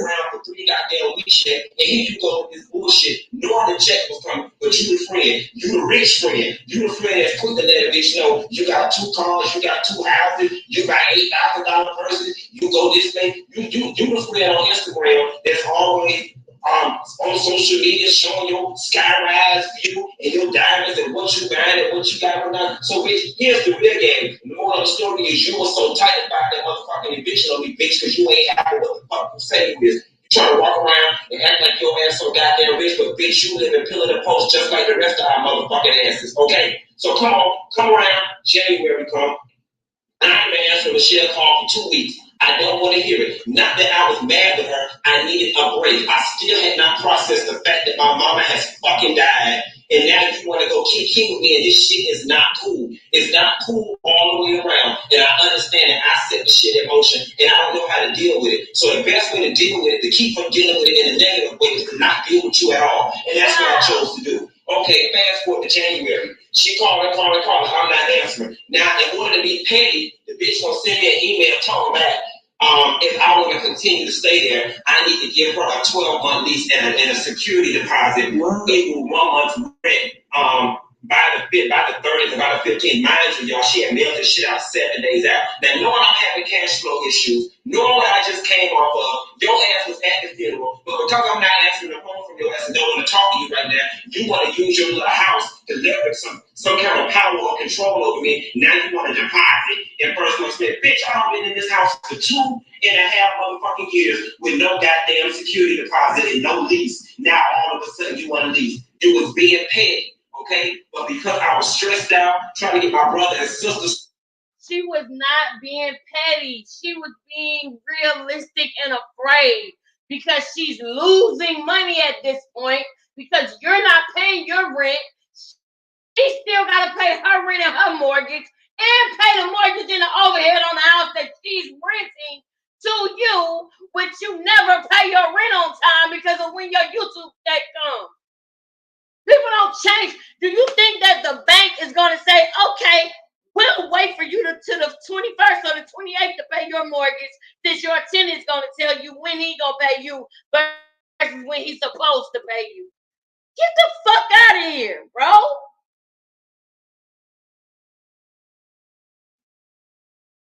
Away, grieving my mama's death, getting my business and my finances back on track. I said to myself, Q, taking on a move right now is not what you need to do. So try to work this shit out with this girl. Call Michelle.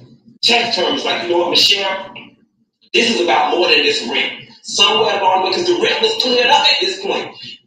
This is about more than this rent. Let's sit down and hash this out. Okay, we go back and forth on text message. We finally sit down and hash it out. You know, friend, I'm sorry. You know, Michelle was like, you know, Q, you always paid the rent late, this, that, and the third. I say to her, Michelle, I paid the rent on the 22nd because shit, that's when we get our big Google check, and I just never did my Google check. You never said anything about It's true. I get it around the 22nd, 21st. I didn't feel like I was inconveniencing you.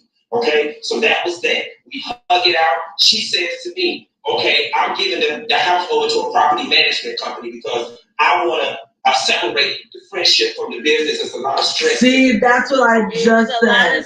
I just said it. I was like, she probably was like, I need to get my coin, but we're friends. So I need to like switch this over to somebody else. Because low key, like, yes, like $8,000 is kind of like a, oh shit. It's like, let's be honest. You know what I mean? It seems like they do YouTube, they do blogging. Yep. You know what I mean? I'm sure that's not a steady income. No shade. So I'm sure that there were times where maybe rent was late over those 2 years. And maybe she finally got to a point where she was like, your money can't be late no more. Because I feel like even if somebody is stunting and styling, you never know what their budget is. You never know if they are frugalista. You know what I mean? You never know if like how they got what they got is because they really look for the deal. You know? I understand that he paid her, but what I'm saying is over the 2 years plus that they were living, that he was living there could have been other experiences where he was late. And like she was kind of like that's the last straw. Like I think like sometimes folks in the chat be so forgetful. Y'all know what it's like to have your money be late. It's not nice. And it sucks because it sucks even more if it's from like a friend because you be like anticipating your money. No, you can't anticipate someone else's finances. But that's why people gotta be of their word. If you're telling me that you're getting paid around this time, whatever the fuck is going on in your life doesn't change that I need this money at this time. I'm not saying what she did was nice. I'm saying that it was messy, but I understand. You know what I mean? It's fucked up. It's fucked up. It's messy though. It's really messy. I feel like the thing is she does the same thing. Isn't she a blogger too? She obviously has some other income. You know what I mean? She can't just blog. French fry apple pie, it is late, yo. That's like low-key, that's how Sydney be taking our fucking rent, and I don't like that shit. Like, I don't like that. I feel like if you sign a lease and you say this is when the rent is due, that's when it's due. Don't be trying to start paying it late every time. Change it, because that's annoying as fuck, low-key. For whoever the fuck is getting the money, I'm sure. It's like, I don't like being paid late. If I'm, like, honestly, I get paid at my job from time to time, and not even late. I'm supposed to get paid on Wednesday, but sometimes it comes on Tuesday. But as of recently, it's planned with the money. So it's like, who knows what the fuck she was trying to do with that money? Who knows what she needed to get the fuck done? Being a landlord is a shady job. It's a shady job. It sucks. You gotta fucking collect the money, and then on top of it, you a friend to the nigga that can't pay you on time. That's a bad position to be in. Cause I know me, if I had a property and I'm trying to wait on the rent, it's a no-brainer. But it's like I feel like him introducing this management company being the buffer, it makes more sense now. Hold on, though, I'm getting back into it. I'm gonna bump it back a couple seconds. This is a long video, y'all. I love you, Curvaceous. I'm gonna get into sorry. You know, Michelle was like, Q, you always pay the rent late, this, that, and the third. I say to her, Michelle, I paid the rent on the 22nd because shit, that's when we get our big Google check, and I just never really thought anything of it. You never said anything about it. I mean, and shit, you always came off like you had it, so I didn't feel like I was inconveniencing you. Okay? So that was that. We hug it out. She says, you know what though? Can I say? I already feel ways about Funky Dineva using like black women's images to like make money. So I low-key feel extra ways about the fact that Funky Dineva literally makes money pretending to be the bitch that he's motherfucking not paying. So I'm kind of just like, how do you treat black women around you? And like, I think folks are gonna treat it like, oh, well, Michelle started the beef because she posted a Periscope. It's like, do you really start a beef by posting a Periscope? It's like, yo, you gotta put yourself in her position. Like, imagine you let your friend motherfucker live in your house for mad years and then you come and go and check your shit out and it's all fucked up. And you know that they can't even pay you on time. So how can they fix the damages? Like, it's understandable where she was coming from, but I don't think she started fucking beef. I think she just said her fucking piece. I'm gonna keep watching though. I'm gonna keep watching. To me, okay. Maybe he hated the dog shit when she came over. I be hiding this shit from people. I wanna separate the friendship from the business. It's a lot of stress. Not do it though. Okay. That's hilarious. So she said she tried to make it seem like now I can't deal with her with the rent. I got to deal with the property management company. I said, well, fine then, Michelle. I'll deal with the property management company whenever they reach out to me. I'm gonna vote for real. You included bitch. Damn, yes. Come through with the show for mama. Drinks, everything is good. Okay. So now I'll explain to her when she sent me an email about the security deposit and the extra lease that it was January that I was going to be late. I was going to pay towards the end of the month. I had enough money coming in that I was going to pay all of January and February and be straight. Okay, be on time. And I told her friend, I'm sorry for taking advantage of the situation and paying you on the 22nd. I will pay you on the 1st moving forward. Word, I appreciate you saying you took advantage. I decided to go ahead and file eviction anyway. So I got a pending eviction coming, but you know what? I ain't saying nothing about it. January 29th rolled around, my money started rolling, and I texted the sheriff, boom, here go 1 deposit, boom, here go 2 deposits. As the money coming in, I'm sending it to her because I know I owe this girl the money. I get no response from Michelle. So I'm like, oh, wait a minute now, I don't send this bitch $1,300. I'm not going to send her the remainder of this 4 February's rent, and this bitch still got a pending eviction on me. She need to say something. Later that night, I go down to Harris Chicken. Okay, I'm texting if you coming out tonight and don't act like you didn't see my previous text. No response. So I said, oh, well, shit, bitch. If I still got an eviction coming down the way, bitch, you ain't get no more of my motherfucking money because I might have to move. Okay? So I kept the rest of my goddamn coin. But mind you, my rent is $1,425 and I gave the bitch $1,300. So at best, I owe you $125. Okay? So then a few days later. No, that's not how it works, girl. That's not how it works. That is not how it works. If you, like, okay, if he's saying that after he done paid her, he was already evicted, why would you pay somebody after they done evicted you? That looks really crazy. Am I wrong? Like, are y'all catching this tea? Like, why would you give anybody your money if they, like, what? She handed over the property to a management company. So why would he be sending her any money?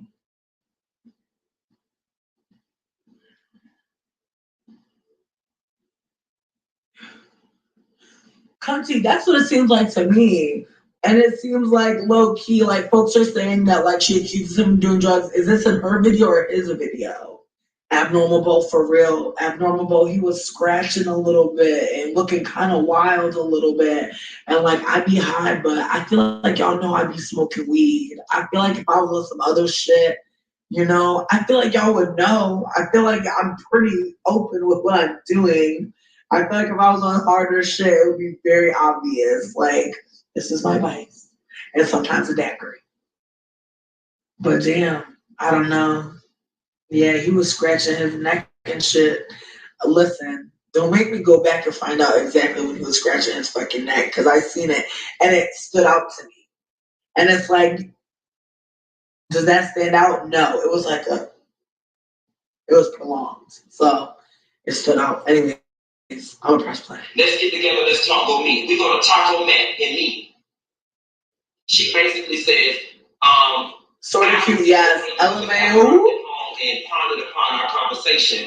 I felt some kind of way about some of the stuff you said, and basically I'm still letting the eviction go. Y'all, I was so stressed out with the situation. I said, you know what, Michelle? I think that's the best thing to do too. It's just to move out. Now, mind you, it's amicable, it's peaceful, it ain't no fussing and cussing. I'm still trying my hardest to maintain this friendship and do right by this damn girl. I said, Michelle, I'm gonna move out your house. I'm gonna give you whatever money is necessary. I'm gonna clean your house. I said, how much time do I have? I'm gonna clean your house. He said I would clean your house.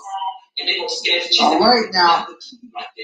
She said, that's why I wanted to bring the dinner to let you know what was going on. I'ma call you. As soon as the sheriff called me, I'ma call you. Okay. I'm thinking I got time to move. I'm like, okay, my trigger to start boxing your stuff up, you start looking for a place. And then when Michelle call you, you're gonna at least have, a day or 2 or 3 before the sheriff comes. Michelle motherfucking ass called me a week later at 6:30 p.m. and says the sheriff will be there tomorrow at 1:30. Okay, now at 6:30, bitch, every U-Haul place from here to goddamn Timbuktu get ready to close. So I found the nearest open U-Haul place. They opened the next day at 7 o'clock in the morning. I went and got a 7 o'clock in the morning U-Haul, got 2 friends, went to the house, and moved out all my damn shit, okay? And listen, I was moving my shit out that house so motherfucking fast, I threw up in the box, okay? Bitch, I threw up over all my toiletries, okay? Just throw up just everywhere. You know how I told you that bitch threw up in the elevator? I threw up in the box, okay? Moving the shit, moving it. I had so much shit on that truck, I couldn't even get my sofa that was left in her garage. But by once she said it's happy, okay. Let me tell y'all something. The hoes was going to embarrass me. Okay, them tables. Come to say what I was thinking. No, God, honey, I got this bitch got all the shit, and it was in their U-Haul truck. Okay, 1 o'clock, I pulled out the driveway. I be dead ass calling himself a rich white woman. How is you a rich white woman throwing up in a box on your shit? And I left. Now, y'all, whatever happened to that lady house between 1 o'clock and 1:30 when them damn sheriff people came, I do not know. Okay? About a couple days later, I get a printout from Hold up. property management. Is he really trying to make it seem like the cops done fucked up the house?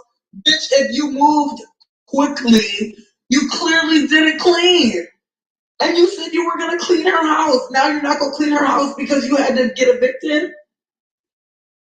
And if the sheriff is coming at 1 and you got a fucking U-Haul at 7, you could have got the dog shit.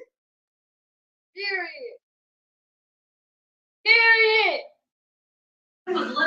My friend, shit, doodle all over the floor, like bleach stain all over the floor. This carpet has to be replaced. Not clean. Whew, I can't take my breath. Friend does do things like this. I can't.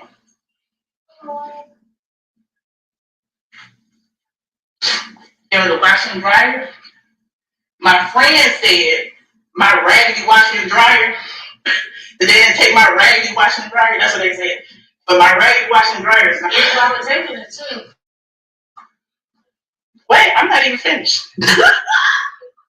It's just upstairs. Hey Darius, how you doing? Hi Darius. I just had to come see this one more time. Hey Darius. I can barely breathe. He's trying to make it seem like this nigga ruined the air and the fucking the atmosphere. I'm dead. Like this nigga fucked up her asthma or some shit. I'm dead. What? How do you not believe her? She has all this tea. Why would she fuck up her own house? Like why would she fuck up her own house though? Like, I just don't understand why she would like. I low key feel like she tried to protect herself because I feel like if Punky Daniva was your friend and It's how your friends do your shit. And you was like, you said you was gonna replace the wood. The wood needed to replace it before you got This it. is- I'm gonna show you what needed to replace before I got it. this is 4 minutes 32 seconds left. Right there, needed to replace. Now, look at the wood. No. That one piece. Look at the wood. You got it. Place it right there, dog and pee. Place it right here, dog and pee. The steps, dog and pee. The dog and pee. The dog and pee. The dog and pee. The dog and pee. The dog and pee. The dog and pee. Damn. But this is not my fault for this. Me. And I let a friend, somebody right, I let a friend move in. No security deposit. No security deposit. Know what that friend did to me? That friend didn't pay rent for 3 months. Okay? I had to put my friend out. So now my friend is mad at me because I had to put him out.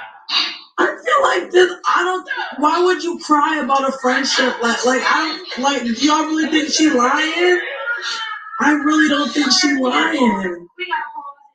I low-key think her friend is kind of stank, but like I think like she really is like crying, like she really is hurt by this shit. Sorry. Y'all really think she lied? Okay. It is messed up. It's very messed up. Take them to court. It ain't even about. It's not even about the money. It's about the fact that you don't treat people like that. Duh. The money that's not the point. I feel like if she was really trying to be messy, she would have said that nigga name. Like that's my real thought. Like my real thought is like, wouldn't you say like if you was really trying to get popping off another nigga's name? Like I feel like how does that help her to like put herself on blast like this? Do I have to read the blog? Can I just watch the video? Crafty bitch is a crafty bitch. Real. Watch the video. Okay. Y'all want to watch too? Y'all trying to chill? Cause I was like, let me get y'all. See if y'all want to come chill.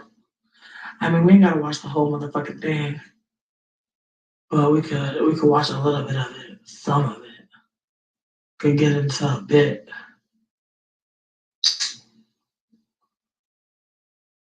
Oh my God. Damn, blogger Michelle Brown is Listen, better. y'all. It's a whole lot of shit that a motherfucker, alright? But it's two things that get a motherfucker like me each and every time. That's lying on me and playing on my motherfucking intelligence. If you want to pull me out of my motherfucking character, lie on me. Or play on my intelligence. Let me tell y'all something. With this Michelle Brown situation, anybody in my life can tell you I have taken the high road with this bitch for as long as I can possibly have taken, and I'm done with it. So last time, right, this bitch fired with fire. I cannot believe this bitch, after calling herself my motherfucking friend, would get herself on fucking Periscope or social media and try to air me and spray me the way she did about some shit that ain't even true. First and foremost, and I've told y'all about this all the way, long time ago, I'm an honest hoe and all my hoes is honest. I say what I mean, stay in front. I say what I mean what I say, stay in front of my word, and I walk in my motherfucking talk. A bitch will never, ever spray me with my own goddamn teeth. Understand that, okay? So I'm gonna give y'all the short of it, then I'm gonna get this bitch together real quick. Real quick. Blog going real well. October, September, I fall into a deep depression that affect my finances. My money was a little slow. Come November, and I've always paid my rent with Michelle near November, the 22nd of the month, because that's when we get our big Google check. November rolls around, I did not have all the money, okay? I let Michelle know, Michelle, I'm going to pay the rent by the end of the month. Okay, that's November 22nd, 23rd. November 27th, my mama died. November 28th, I'm in the damn funeral home director office making funeral arrangements, and the man said we need $8,000 motherfucking dollars, all right? We buried my mama December 7th. Now, y'all tell me, okay, it's the 1st of December. You got November rent in your account, and you got December rent in your account, and you got an $8,000 fucking funeral bill. Which you gonna pay? The funeral bill or the 2 months of rent? Okay, so I pay the goddamn funeral bill. I get back to Atlanta, let this bitch know, Michelle, I got a check coming from NBC that will clear the rent, the late fees, and everything. Just work with me, friend. Thank you. I'm so sorry, this, that, the third. Michelle, she's on board with it. Now, mind you, y'all, this fat stinking bitch done brought her ass to my mama's motherfucking funeral, sat up in my daddy's house, ate his motherfucking food, drank his liquor, smiling with the family, this, that, and third. I get back to Atlanta, this bitch, she knowing damn well the check is coming. I copy Michelle on the fucking email from the people at NBC. The check is coming. Okay, friend. This frowsy bitch riding around all around town with me in Atlanta in the car, smiling in my face and shit, knowing good and goddamn well that she filed eviction on me. Oh, but I'm the bad friend. But you sitting up in my house breaking bread with me, knowing that I'm gonna get this notice on my door any goddamn day. Okay, to clear my mind, my homegirl Tanya said, come to Cleveland with me, Q. Come to Cleveland, clear your mind. You don't need to be home alone. I go to Cleveland on a motherfucking Friday. That evening, my homeboy Jonathan come over to the house to get some dollars. He like, Q, you got to eviction notice on your door. Mind you, Thursday, I was with Michelle as at Dugas. Not Thursday, Michelle came to my house and got a plate from Chef from Bar 1 sitting in my face, motherfucking smiling, eating up my motherfucking food, knowing damn well that eviction notice when they come to my house and ain't say shit about it. Okay, y'all, but I can't get mad. I owe this girl the money. I owe you the money, so I cannot get mad. I have no grounds to say anything. I just gotta eat it. And that's what I did. I put my big girl panties on and I fucking ate it. That's right. It's sort of cute, right? Wait, pause though. Like, okay, but like, doodle on the floor. I don't know. It's like, who would put doodle on the floor of their own house to make it seem like someone else destroyed their house? That don't make no sense.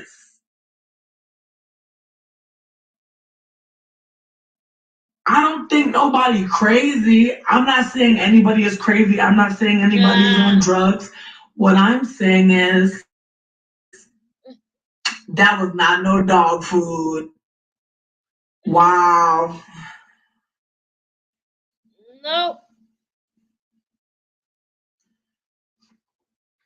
Y'all are all saying this person is wild, but it's like, Y'all, are y'all her friend? Like, Y'all,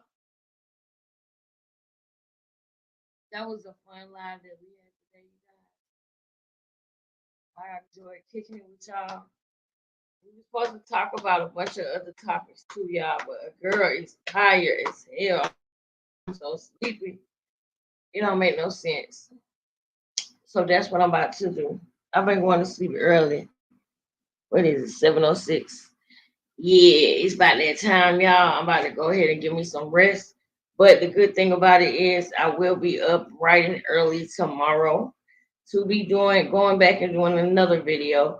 Tomorrow we'll probably focus on Krishan, and then we'll do the trial stuff the days after that, so that we can be on board with the trial and when it starts. But thank you so much to Candace. Thank you so much to Miss O. I appreciate y'all so much. I really do. I thank y'all for hanging out with me. Shout out to Raven, Yushraya, Auntie Sugar. Shout out to Miss T. Shout out to everybody, man. Just everybody. I really appreciate y'all. I love y'all so much. I hope y'all have a good night. Have a good night of sleep. Shout out to the motherfucking replay gang. Please put replay gang in the comments. Shout out to the replay gang. Thank you, sis. Shout out to the replay gang. And stay off them flippers. I love y'all, man. Y'all have a good night, okay? I'll see y'all tomorrow bright and early. I gotta get me some rest, y'all. Have a good night. Peace and love.